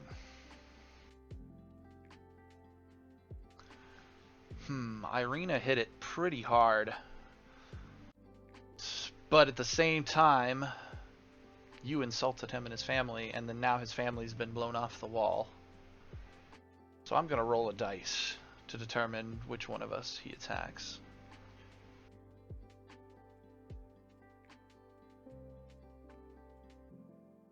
Irina.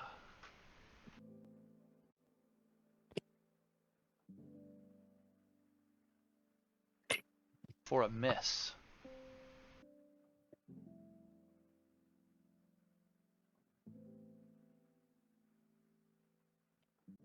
Heathcliff, your turn, sir. I am going to double smack him again.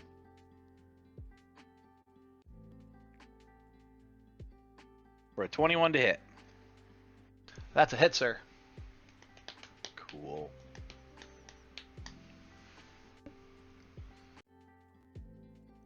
Okay, so it was, yeah, just a regular hit.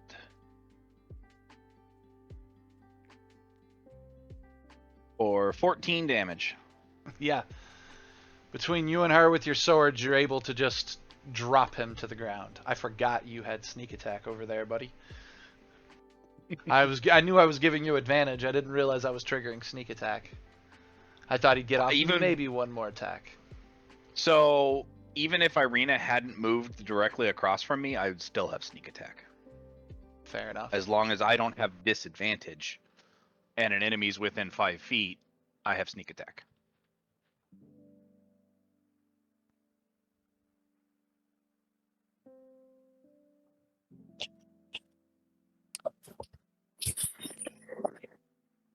All right. The painting has been dropped to the floor. The ghoul has been splattered. Eclipse, you notice behind the painting that the whole painting wasn't just hanging on the wall to begin with. You realize what's still got it hooked is a hinge, because hidden behind the painting is a small shelf. And on this shelf is a lockbox.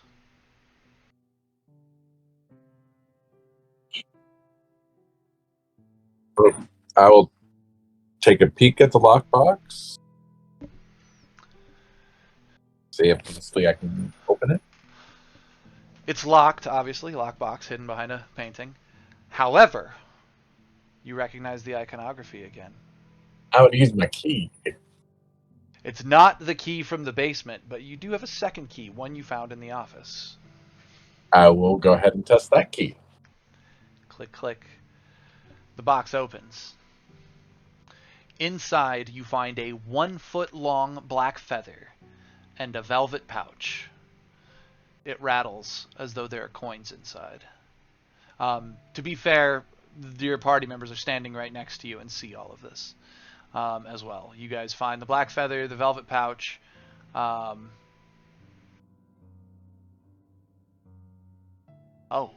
take it back. The velvet pouch has something rattling around inside of it. It sounds like metal. It's not necessarily a coin pouch. And there's also an amulet bearing the mark of the raven. The amulet that was up when the stream began. The first picture I shared with you guys. That is the amulet that is found within. I will go ahead and pick up the amulet.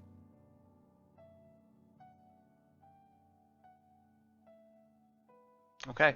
You pick it up. You don't feel any unusual magic coming from it, but you do recognize it as like a holy symbol. Heathcliff, you see him pick up the amulet from the inside of the lockbox. Like I said, you see a feather and a small velvet pouch.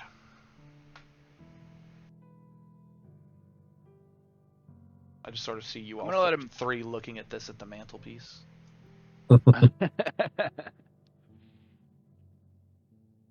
I'm going to let him keep the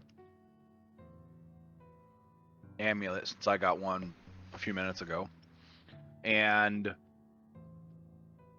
is the feather the same feather that we saw that Eclipse has?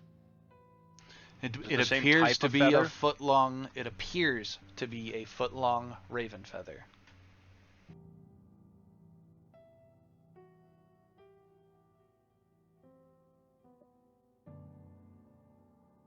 Okay, since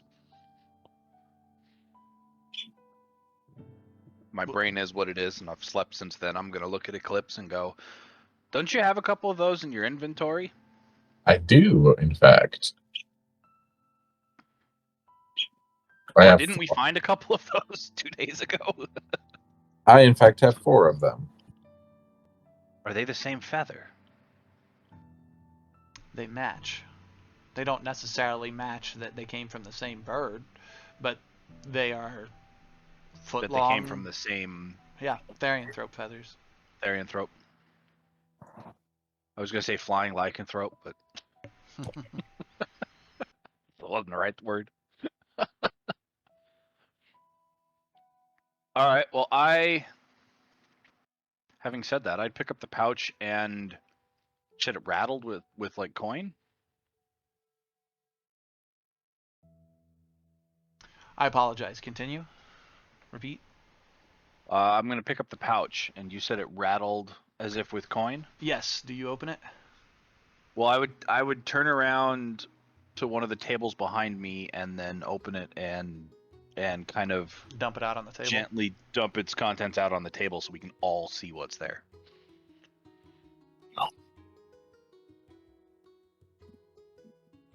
Fine. There we go. Token didn't want to do what I wanted it to. You are successful. You dump it out. There are rings and a couple of necklaces, and it's just a small pouch of gold and silver jewelry. There are 9 distinct pieces of jewelry in this bag. Okay. Could you say there were 9 rings? There are 9 rings. Not just rings, 9 total. So jewelry, bracelets, not the world's most expensive jewelry, mind you, but worth a small fortune. Worth each in any 2 of them being your daily salary, basically, right now. Because you guys are making 20 gold a day, right? Yeah. So the collection as a whole is worth some money, but individually, each one is just a simple piece of jewelry. Okay. I would scoop them up and put them back in the pouch with the intent on selling them if and when we get somewhere and then splitting the proceeds between the 3 of us. Irina's like, why do I get some of the proceeds? She still Like, hasn't why not? quite grasped that you're talking about somebody else. It added? It added. Yay, the jewelry is on your character sheet. Cool.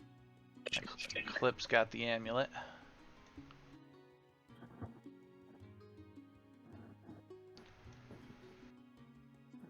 Which is now on his character sheet. Huzzah.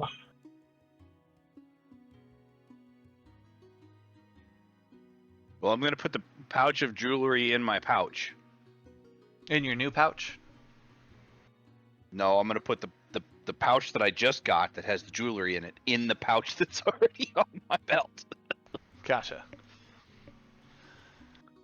Pocket pouches. Can you it was an ornate pouch, right? The new one? The new one? No, it's in there as Yeah. bag of holding.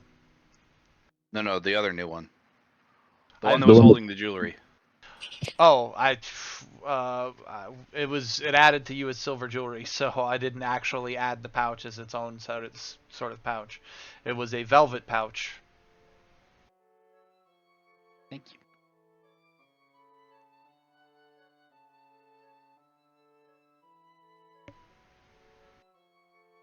I had to find it in the description.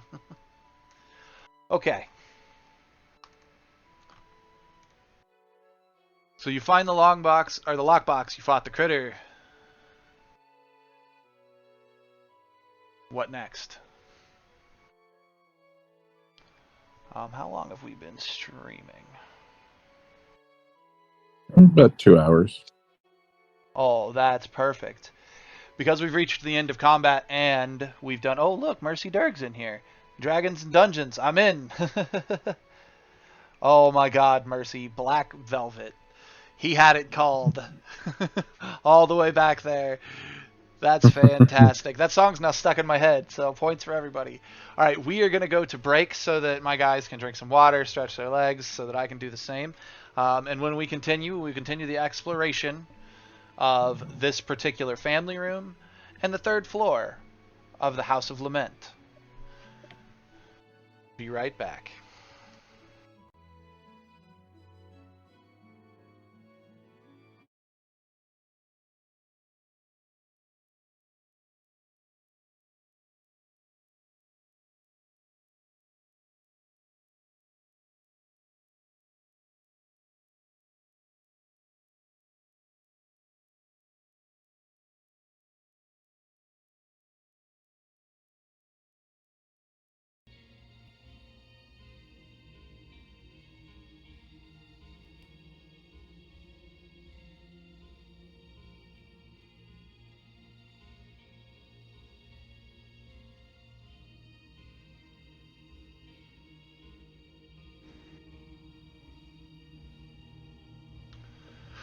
We have returned to the third floor of the House of Lament.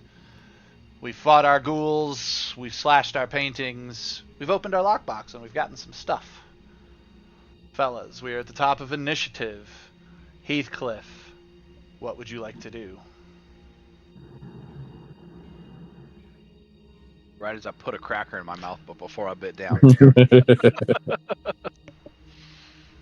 Well, now that there's no immediate threat in this room, I'd like to look over the drawers and shelves and stuff that we haven't looked at yet. The room itself.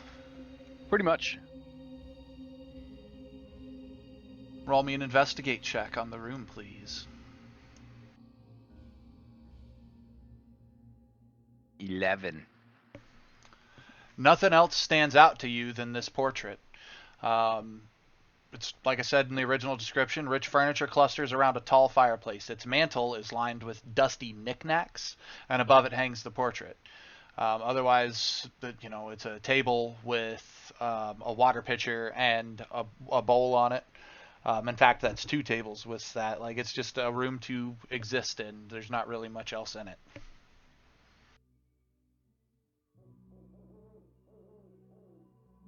So, like, what would have used to have been called a sitting room and is now more like a living room. Yeah, in this case, you recognize it on the maps as the family room. Another word for it. Yep. All right, well, if everybody's ready, I figure we can go to the next room. Which you do know that there's another set of doors in this room north. Yeah, that was the plan. Was to go through over here. So I'd move over to the door and then let Eclipse go since I just investigated the room.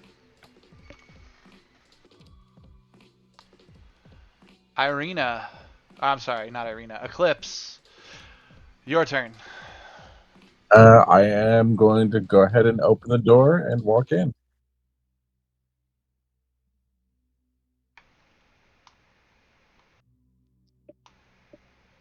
Where is my descriptive text for this room? This nursery lies in disarray. Toy chests, bookshelves, and chairs sized for children lie in splinters of colorful wood. Misshapen characters and bizarre animals smile from hand-painted murals covering the walls. You see a toy room and nursery where the kids would play, but the shelves and everything are just scattered with stuff. The remains of toys, dolls, and furnishings sized for children lie shattered all over the room. The murals themselves, the hand-drawn ones, are creepy in the style of children's art. Okay. I will go ahead and I'll go take a peek at the toys.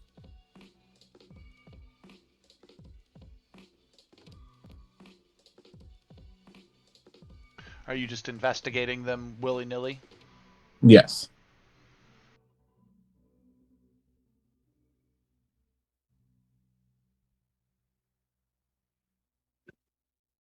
Milk orb. What the heck was that? That was my question. What the heck was what? My music was turned up still from the break screen. Oh. So when the guy talked in it, it was really loud in my mic. Or in my mic, in my headset. Alright. You also... Oh. I didn't realize this. Oh, no, that's the next room. No, that's this room. You also notice that the chimney in this room is directly above the one for the kitchen and the bathroom downstairs. The one that you guys fought the witch in.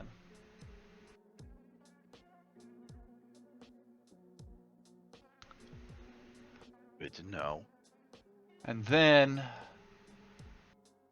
I need Eclipse to roll me initiative. Fantastic.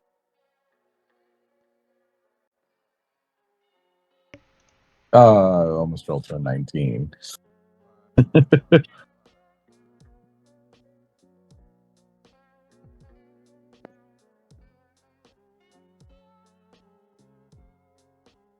I am trying to decide.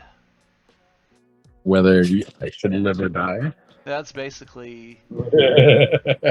I'm looking at the damage. So because we're missing a player, I'm trying to be polite and rescale encounters so that it doesn't kill you guys. Make up for the absence.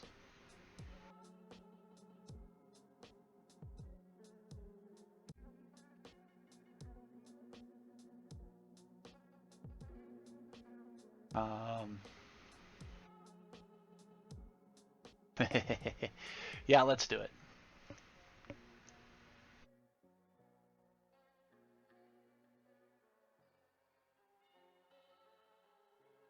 Oh, look, they rolled a higher initiative. I'm sorry.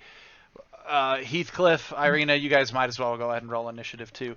As we watch as bits and pieces of wood cobble themselves together and stand up, and we realize that there was some toys still alive within the pile. As a pair of marionettes animate themselves up off the floor. And I gotta drop them on the map. They're in the initiative tracker already.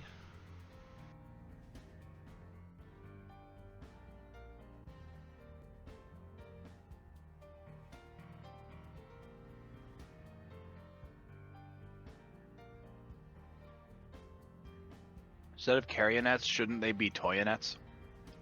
No. No.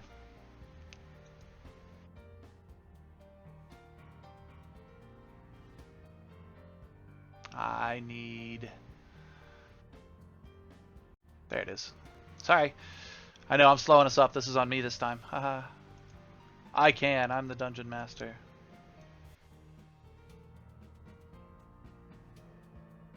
Wait, you're the who now? You heard me.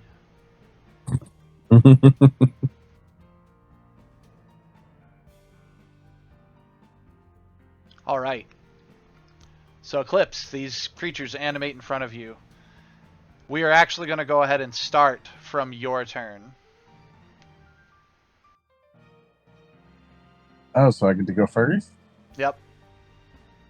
Well, okay then. What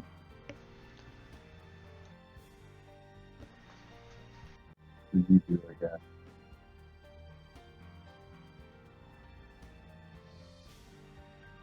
I will go ahead and cast a spell. I will cast Thunder Wave. Oh, that'll hit them both. Shift into a square for me. Yeah.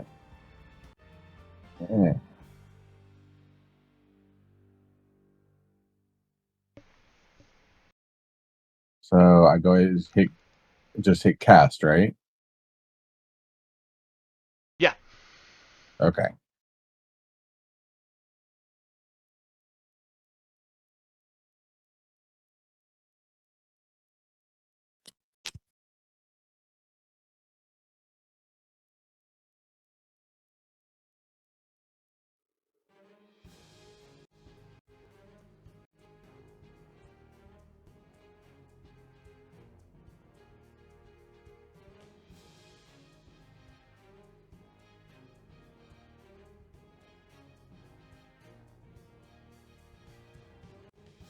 Does they roll a save now? Oh, I see. I see what's going on. When you're casting ones like that, it actually probably would be better if we trigger their concentrations normally, but yes, I can have it roll its save. So basically you would drop it on their token to trigger it instead of into the chat box. I can do that real quick. I mean, it's versus the 14. You'll auto-proc it if you drop it on there, or I can do it. Doesn't really matter. I can drop it. Okay. So, drop.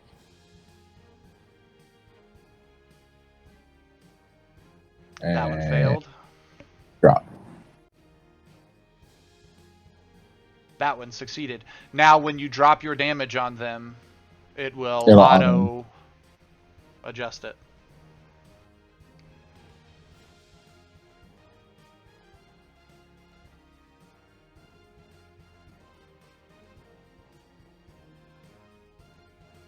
And the one that failed, according to the spell, is pushed 10 feet away from me. Which one was marked as failed? 3. 3.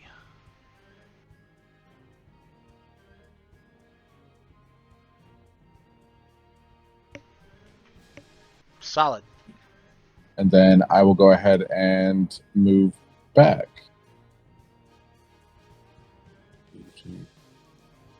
To here. Cast the spell first to do damage and get out of attack of opportunity range. I see you just doing that cat thing. You blow your energy out at her at the carionette to blast it backwards, and use that same motion to acrobatically parkour, flip backwards. Yep. Backflip. And then land gracefully on my feet.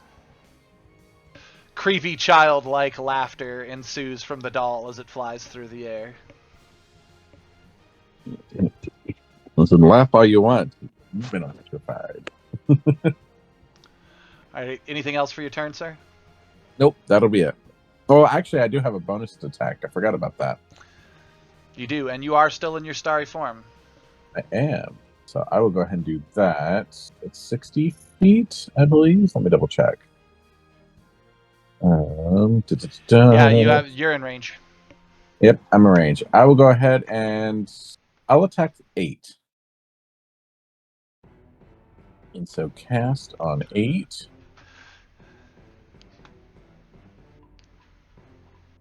It hits, it looks like. That is a hit. And so I damage on 8.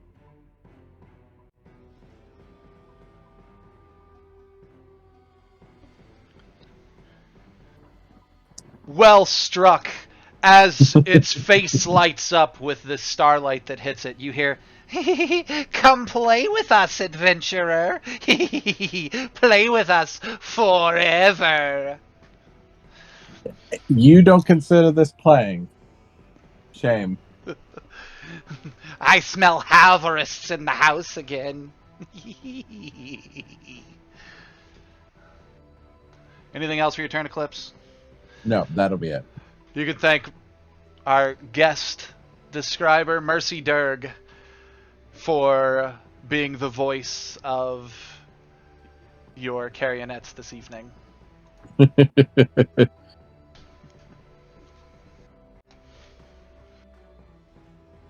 All right. Irina goes, "What in the actual?" Draws her sword, readies it. If they come close, it's going to trigger a reaction use from her to do the stabby stabby.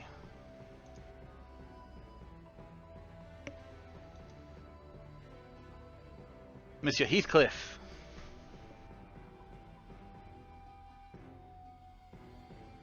Okay. Thank you with that, Mercy. I promised the party that I would work on my role-playing and voices this session, so you just gave me reason to. Yeah, that was great.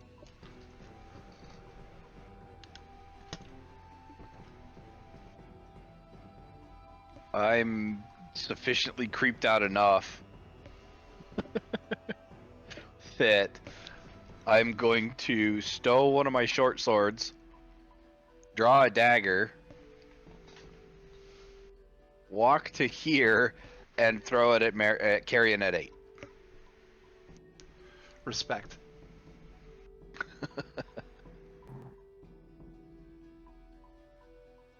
I had to make sure I was in range for just a regular throw. 14 to hit. That is a miss. The dagger embeds itself into the hunk of wood that is a broken bookshelf behind it. Excellent. And that was 5, 10, 15, 20, 25. So I'm going to take 2 steps back. So basically I dart forward, throw a dagger, and go, nope. Nice. I like it. And that'll end my turn.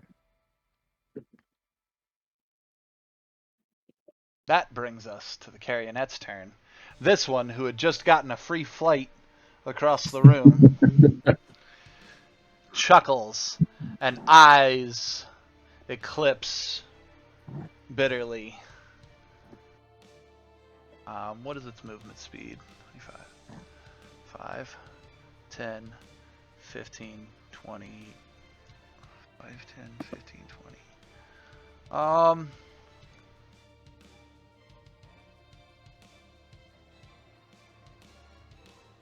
And you see it reach down at its side and pull out what appears to be a silver sewing needle. There's limited light in the room, only the light you guys have with you, and you haven't lit any extra lanterns. But what limited light there is has this needle gleaming in such a way that like it appears to be polished silver. Just for clarification, because I want to make the clarification, is it a sewing needle or is it a knitting needle that's just sharp? I mean, it's as sharp as a sewing needle, but it seems elongated. It's about the length of a knitting needle.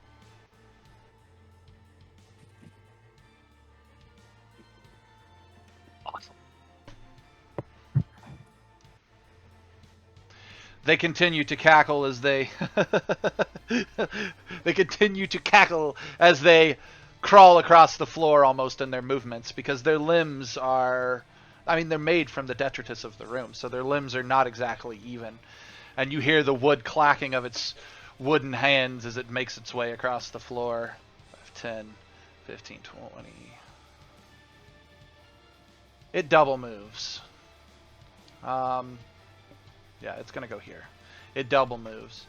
And it comes up to you and says, "Come play with us!" And it draws its silver needle as it gets to you. Eclipse, your turn. So again, with this Thunderwave ability, it says it's 15 feet cube. If I cast it in the square 3 in front of me, it'll hit the 2 enemies, but not any of us, right? Yep. Yeah, you just have to be on one face of that cube. Oh, okay. So that means from where I'm standing, the furthest I can cast it is the middle, like to the right of carrying it. Oh no, if I cast it from there, it'd reach that edge. So I'd find where I'm standing, right? Yeah, where you're standing, you can hit both targets. If you would like a visual reference, you can right-click on the screen, go to drawing. No, why isn't it there? There we go. Right-click on the screen. Pointers. Where's pointers? Top left corner. Pointers. You can grab the square image, and then you can actually draw a square on the map. Oh, okay. And that can be moved. Whoops, that was supposed to be 15. I'll move yours. Let me get rid of this one. It won't let me pick it up. Oh, there we go. Like that. Yeah, but it won't let me remove the one I created.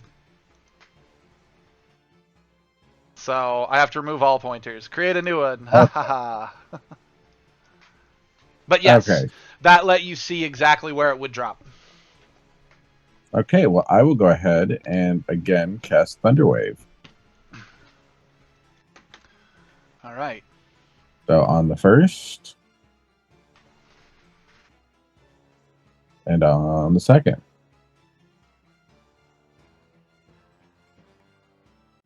So half damage on the first, normal damage on the second one. So half damage on 3, normal damage on 8. Whee!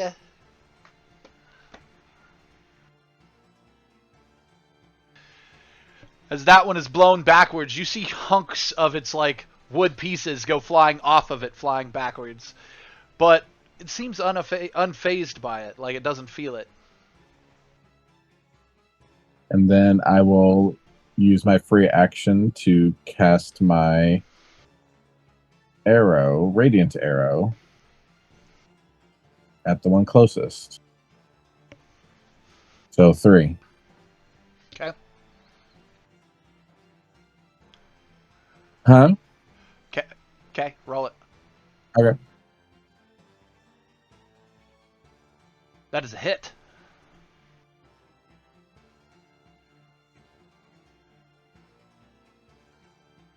You splatter 3 prone onto the floor. It falls like a rag doll and just slump, laying there.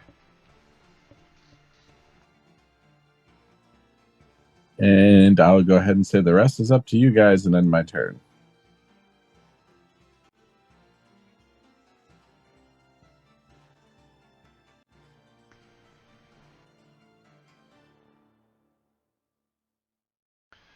You're not passing it in the initiative tracker tonight. Oh, yeah, that's right. Combat tracker. And turn complete.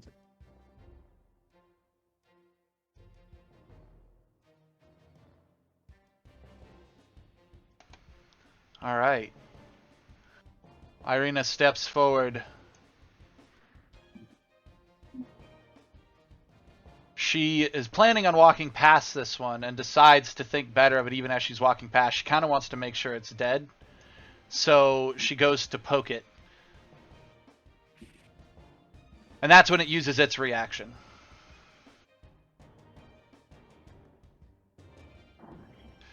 It cackles with glee as it slings its silver needle up from the lump on the floor that it is.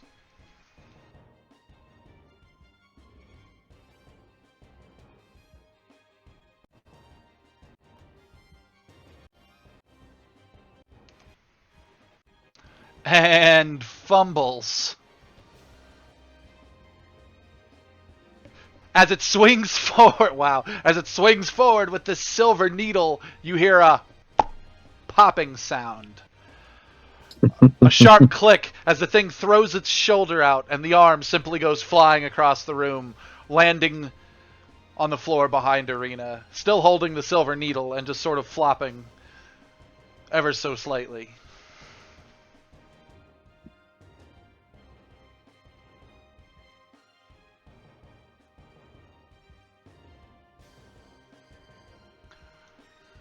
And it goes back to being dead because of dislocating its own arm. It took 1 point of damage, which it was at 1 hit point. So, lucky you guys. This one turns to Irina and screeches, mad about what just happened. And it pulls itself back together from having been thrown forcefully before. And it says, "No! You play too rough!" And it comes quickly, sharply across the room, silver needle in hand, just to stab Irina with it.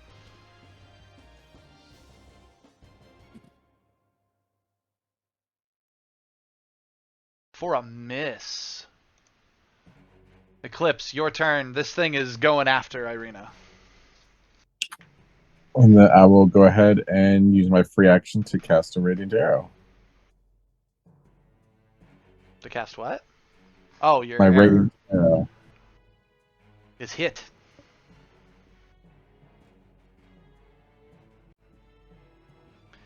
It too falls to a lump on the floor.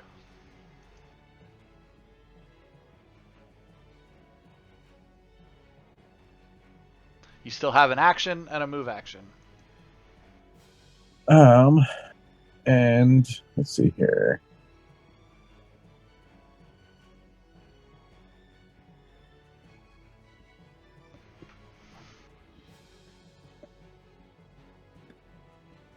I will move here. A silver needle comes at you.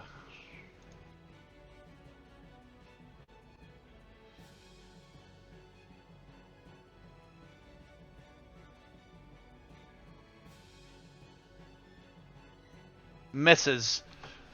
You realize that this creature is still alive, simply laying on the floor. I will go ahead and cast my Thunderclap cantrip at it. Blame a doll for playing dead.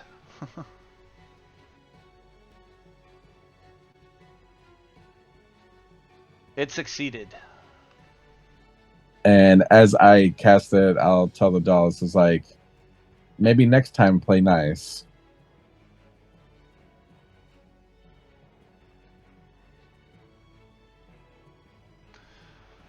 Well, it succeeded at its save, so shouldn't that have made Thunderclap miss?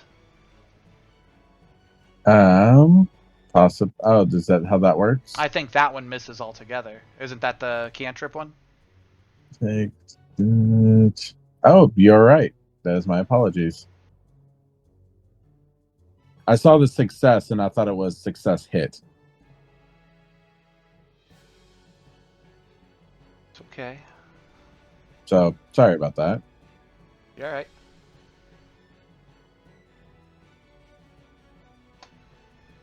And I go ahead and say, Irina, if you would. I'm still trying to figure out where my turn went. You should have been at the top of the initiative order. I've been following the initiative tracker this whole time. So it went me, Eclipse, Irina, Eclipse. You threw your dagger. Oh. That was the last thing that happened. Yeah, and then Eclipse went and cast Thunderwave and shot his arrow, and then Irina moved up and Silvery Needle shot at her, and then she missed attacking, and then it was Eclipse's turn.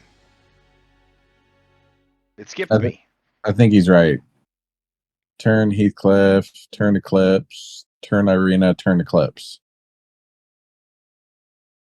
And then turn Eclipse again. That's weird.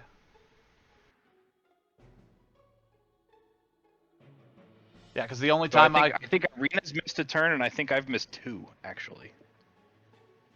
I didn't even realize it until like Irina went and then Eclipse went. it says my name twice because it was used as a regular attack instead of an attack of opportunity. Oh, yeah, no. So you're seeing the extra moves. I see what you're talking about. So it hasn't actually come back around to your turn yet, Heathcliff. Those 2 things were reactions they have. Their attacks were reactions they had after they fell, and those are appearing in the thing because I switched back to their turns before they took those actions. Those actions were part of a creature thing that they have when they fell. They were playing dead. When they were approached, they could attack the first creature that approached them. So, then out of curiosity, Thunderwave is an action.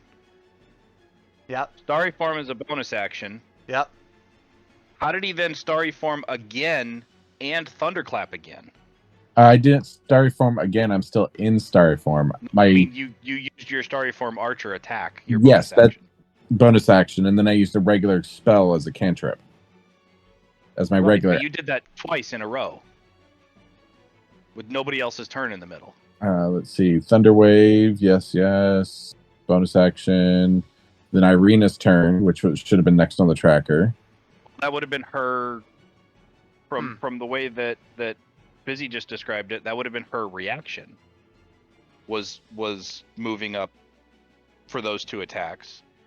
Well, I know she killed one of the marionettes after I did the thunderclap the second time. Well, no, she didn't because it killed itself. Oh, then as a response, when it tried to attack, its arm popped off. Oh, then it should have been Irina's turn next after that. So things did get skipped? It looks like it, yeah. Okay. Is there anything you would like to do, Heathcliff? I mean, they're dying at this point. It doesn't matter.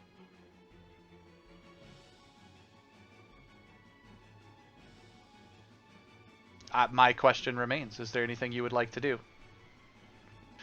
Go get my dagger. Okay, so you go grab your dagger while the 2 of them finish off the carionet? Yep. Okay.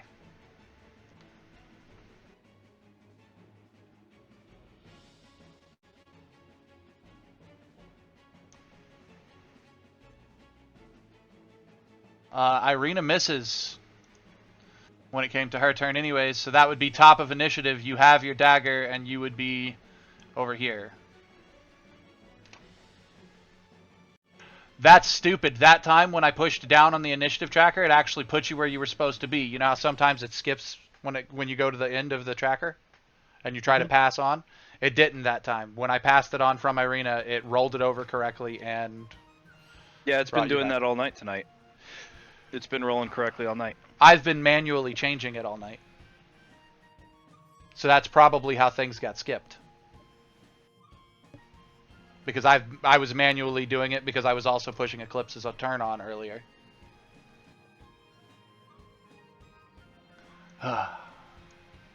Either way, Heathcliff, you have your dagger. All right. I'm gonna walk up and stab Marionette 8 to kill her.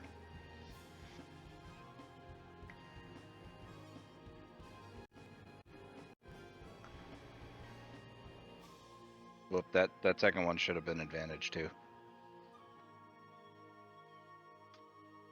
And dead. Because she was dying. Yep. So that's 4 death saves. Yep. Alright, removing her from the combat tracker. I'm actually surprised Irina missed with advantage. Did she roll with advantage? She did not. I don't know. Because I rolled it in the chat box. She did not roll with advantage. I didn't even think about it. Yeah, because she was the Carionette was prone. I didn't expect to miss, to be frank. So I didn't even think about it. Didn't even cross my mind. She was too busy being mad at herself for almost missing that she didn't correct herself and make herself roll correctly. It happened. So she took a mad swing and missed. Yep. That's how that played out.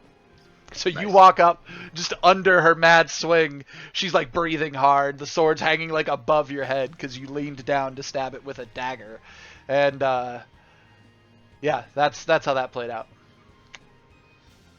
Oh, it was your short sword. Still, same thing. Used both my short swords. Yeah, still, same thing. Yeah, I would have picked up my dagger and sheathed it and then drawn the second short sword back on my way over. Okay. Since I had both short swords out, otherwise I would have shot at it with the short bow instead of throwing the dagger. There's one more door to the north.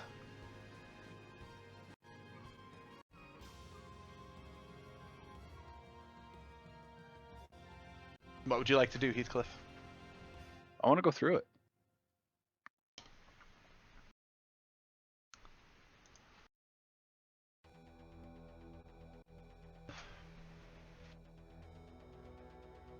Do you just like walk up and grab the handle? Yeah. The moment you touch the door, so if you could back your character back up into the other room, a symbol manifests into the air in front of the door, and you realize you can't even grab the handle to try to push the door open. This symbol is a shield. It looks familiar, but you see a shield there. And it just hovers in the air there in eerie green light.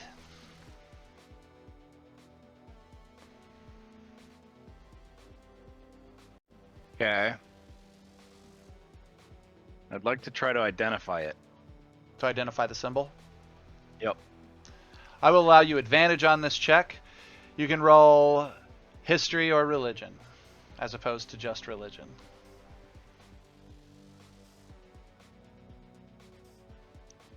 Honestly, I was expecting Arcana. History it is. For a soft 20. You recognize that this shield is the holy symbol of Ezra you guys found in the other room. This holy symbol appears to be missing something from the image. With that roll, you notice immediately it's missing the belladonna sprig.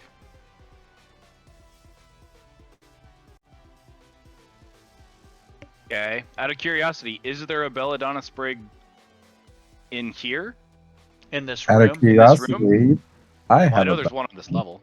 I have one. You actually picked it up? I have one from way before that. He found a Oh. belladonna sprig in the conservatory. But he doesn't technically yet know, so do you, like, ask anybody as you're looking around for a belladonna sprig? Do you say that's what you're looking for? Yep. Then yes. I have one. I will go ahead and hand it over. I'd put it in the right spot. You hold the sprig up to the center of this glowing green ichor light. Mm-hmm. The shield begins to crumble and break down, and the door opens. Well, the door goes click, click, and starts to open, but doesn't actually come all the way. Like I said, you guys found everything you need along the way. Just not in the right order, apparently.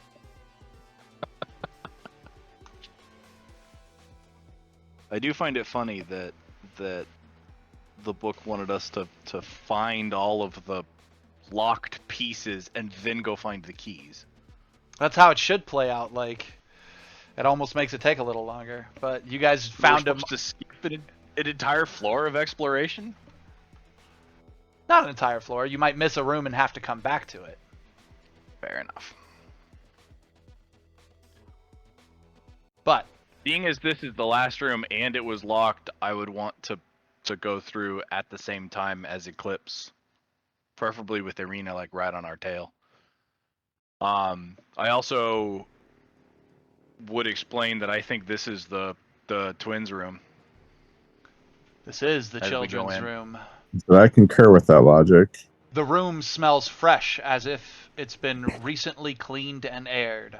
Not a spot of dust sullies the pair of child-sized beds and other furnishings. A skeleton wearing a lady's dress with a veiled hat stares at you from where it sways in a wooden rocking chair.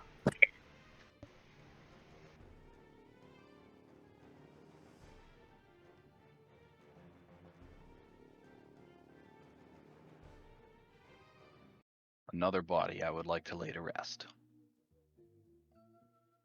It just sways back and forth, rocking in the chair.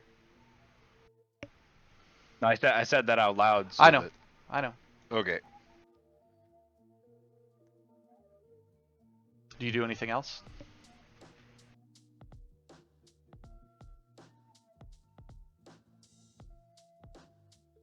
I would like to honestly inspect the skeleton. Currently. We've had a lot of things stand up and attack us, and I would like for this to not be one of them so that we can lay them to rest correctly. So you move across the room to it? Yeah. Would you care to move your token? No. Thank you, sir. No, not going to move it at all. All right. He goes there. So he goes towards the skeleton. Eclipse, you've entered this children's room. What do you do? Let's see. I go in and I'll go take a peek at the two beds.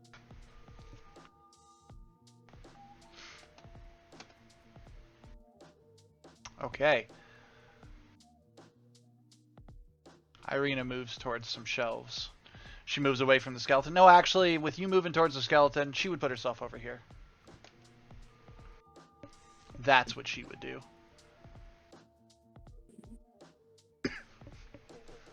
After a long moment of everyone moving across the room to their respective spots, you hear a small boy's voice issuing from a stuffed purple dragon on one of the beds, Eclipse. They're not like the others, Reagan. Should we hide from them too? From the other bed you hear, well, it doesn't matter now, donkey. A girl's voice is replying from the figure of a 10 knight laying on the bed.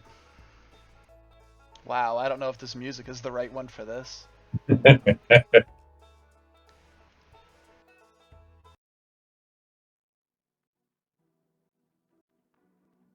So you two must be the twins.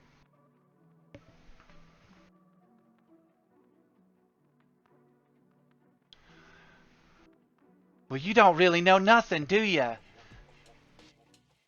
Come on. Come on, Vastian. They got in, so maybe they're not the hungry things yet. And now these voices are coming from various things around the room. First, it started with the stuffed animals, but then you notice a doll on one of the other shelves talk. And it says, "Yeah, this is my sister Reagan.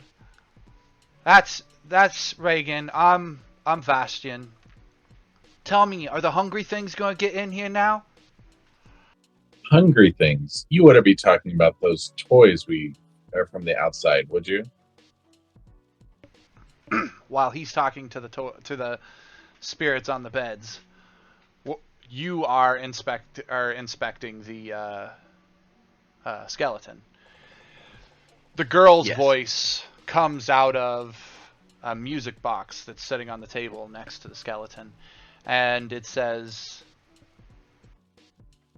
"Leave her alone. This is our mom. She protected us from the hungry things. She prayed."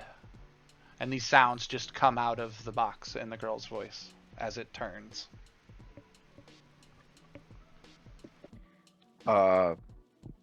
I would say that I understand that, and if the things that they are talking about are the creatures that we just put down in the other room, they've been put to rest, and I would like to put her to rest as well.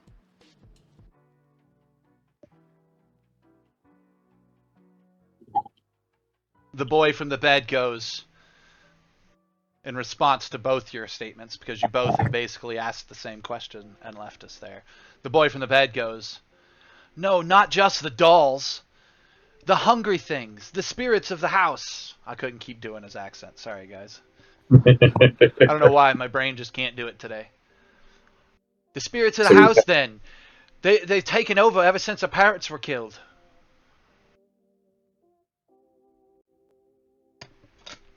Ever since our parents were stolen. He specifically says stolen.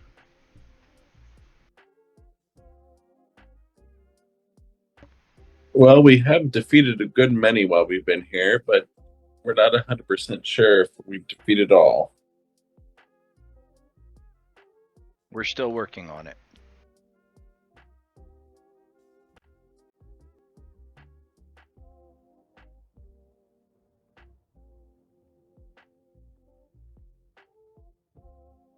Um,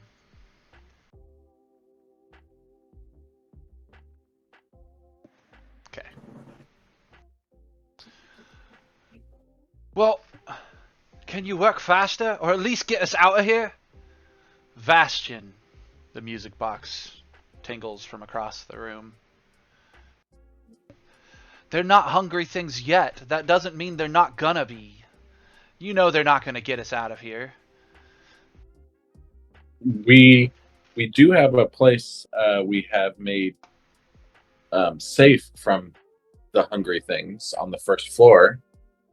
If you wanted to, we could take whatever item you choose to reside in down to that room while we defeat the rest. It's not a bad idea.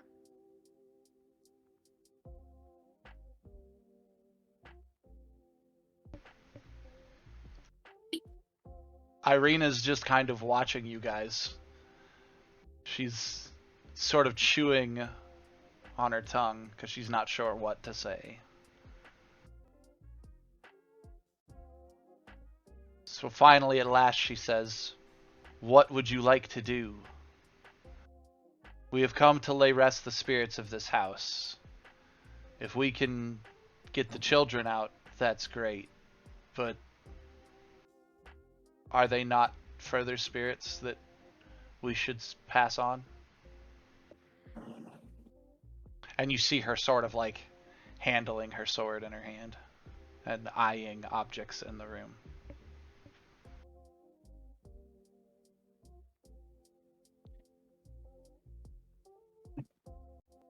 While yes, I agree that they need to pass on, that doesn't mean that we need to destroy the items that they're currently inhabiting in order to force them to do it.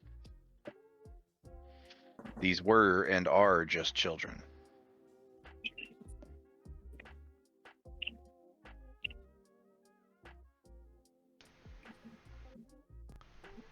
Okay. Her response is this. We'll get a move on then. I'll look back and I'll tell the children, wherever they happen to be residing, go ahead and pick an item, and so we can take you down to a safe place. They inhabit the stuffed animal in the Tin Man. I will go ahead and pick up both.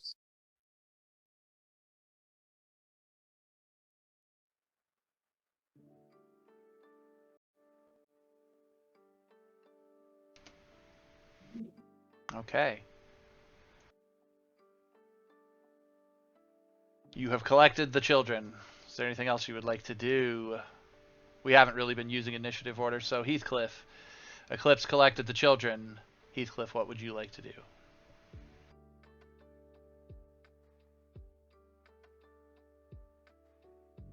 For now, let's get the children downstairs and safe, and then we can come back up, and two of us can take the rocking chair with the bones downstairs, and then bury them, similar to how we buried the witch.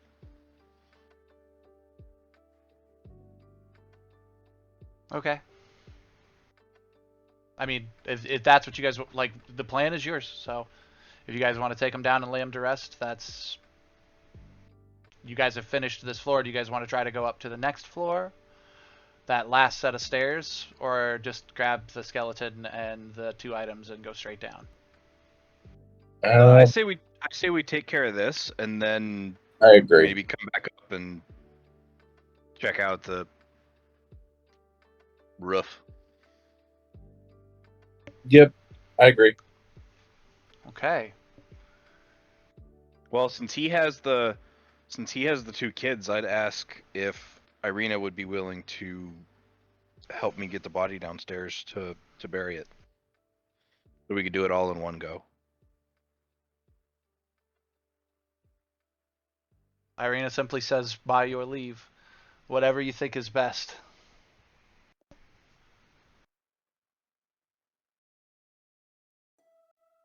I need to pull up this.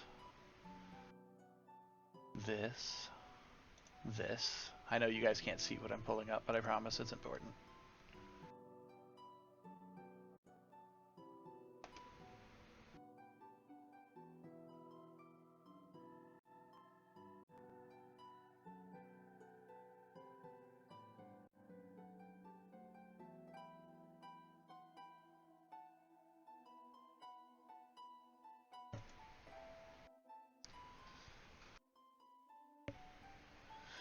A new map.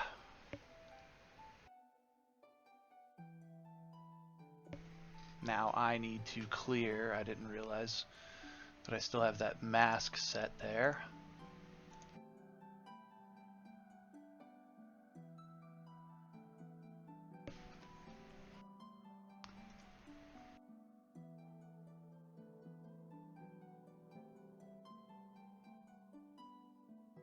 Need to place you guys on the map.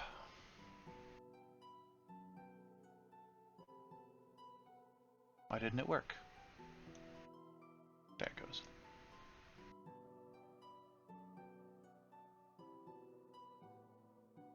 Oh, because I'm still... Stupid thing. There it goes.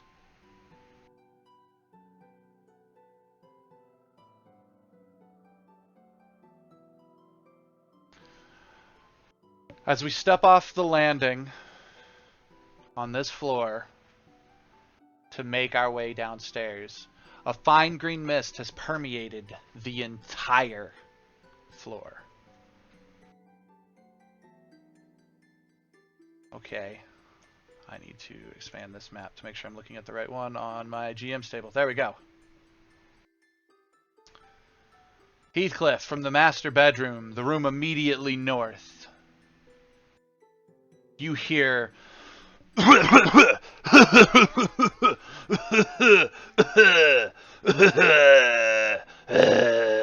and you just hear this sound of someone hacking up a lung, coughing and wheezing. And this is a visceral sound. You all hear it. It's echoing through this floor. And Heathcliff, because you know you have to make it around this corner to get to the stairs downstairs, this door, as you get near it, creaks. And just a little bit of light comes from the room, the green mist filling it. And the smell of medicine and ammonia drifts from the hallway.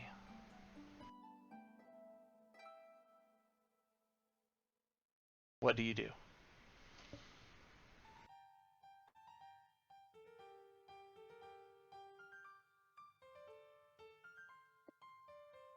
Well, we've got the kids and the mother with us. And I at least don't want to leave them while we investigate that. I would at least want to take them all downstairs and then come back. You have to pass that door to get downstairs. Okay. Is the door shut? No, it opened and light is shining out. Time to sneak. Yeah, that's my thought too. Sneak while holding a rocking chair. You took the chair and all, not just the skeleton? I figured it'd be easier to move the skeleton, just wrap it in a a chair, just carry the chair. Wrap it in a cloth or something. You so didn't want to touch a dead body that you picked up the whole ass chair.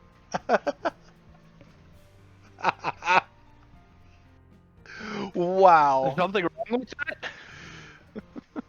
If only you knew what you had a bag of holding right now.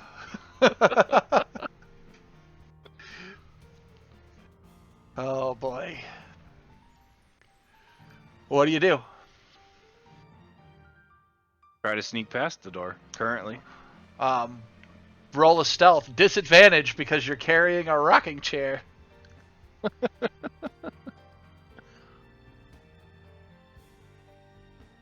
19. Disadvantage. With a... Oh. Aha! You sounded so proud. I almost bought it. I almost bought it. I was so proud. That's better. 11. Oh, I'm sorry, Keith. I'm sorry. But as you pass the door, the creaking of the wooden floor, the hacking stops for a minute, and you feel eyes on you from the canopied bed.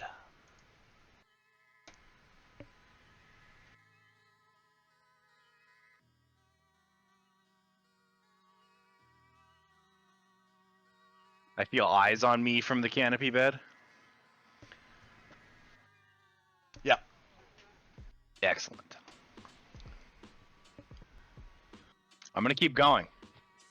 Right past the door, carrying the wife.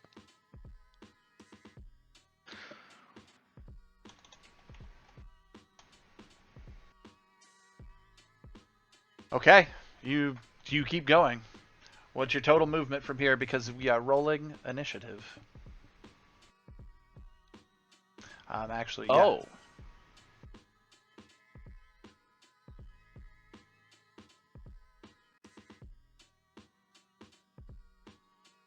Yeah, well, there's a 21 for initiative, and total is 35. So that'd be 5, 10, 15, 5, 10. Let me get an actual square. 15, 20, 25, 30, 35.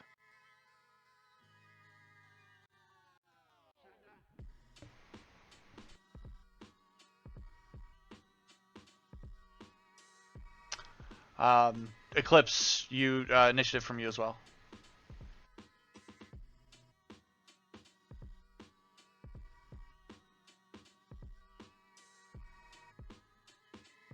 Once again, roll higher, but get lower. Well, Irina rolled like a champ.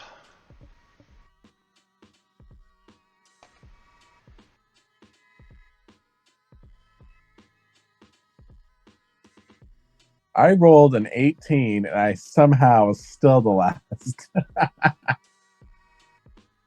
I asked what your total movement was. I wasn't saying move. I wanted to see Oh. what you would have had. So the creak happens. We roll initiative. Irina catches up to you and kind of peers in the room as you're running past. And she is stopped. You hear her like go to say like, "Hey, slow down. What if there's?" And then her voice just cuts off as you're walking past the room. So it is now your turn to see if you react before you walk past.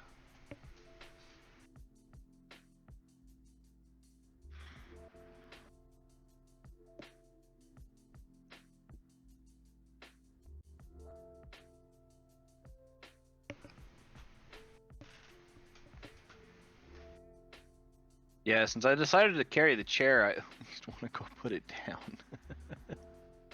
So I'm gonna spend 30 feet to walk over here, drop off the chair, and walk back. Solid. um, I just see this very cartoony moment play out.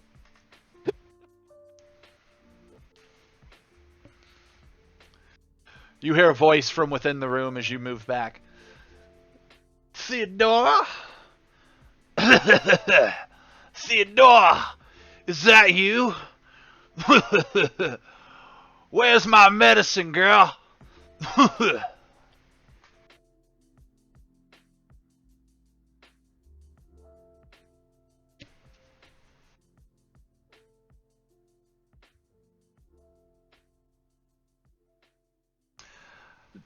the truth or try to lie? Irina just stares at you.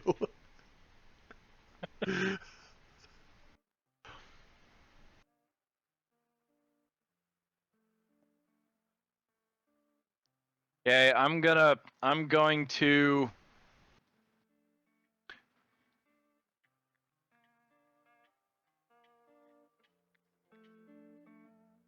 say, sir, you and your wife have been dead for a while.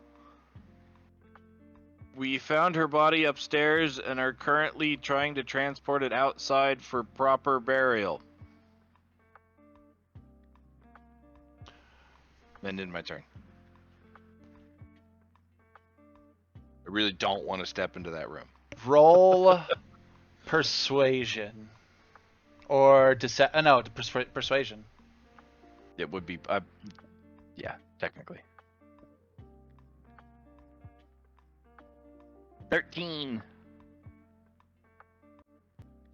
Eclipse, you hear what he just said and realize he is talking, and you heard the man's voice. You realize he is talking to another dead spirit of the house. Okay. Hmm.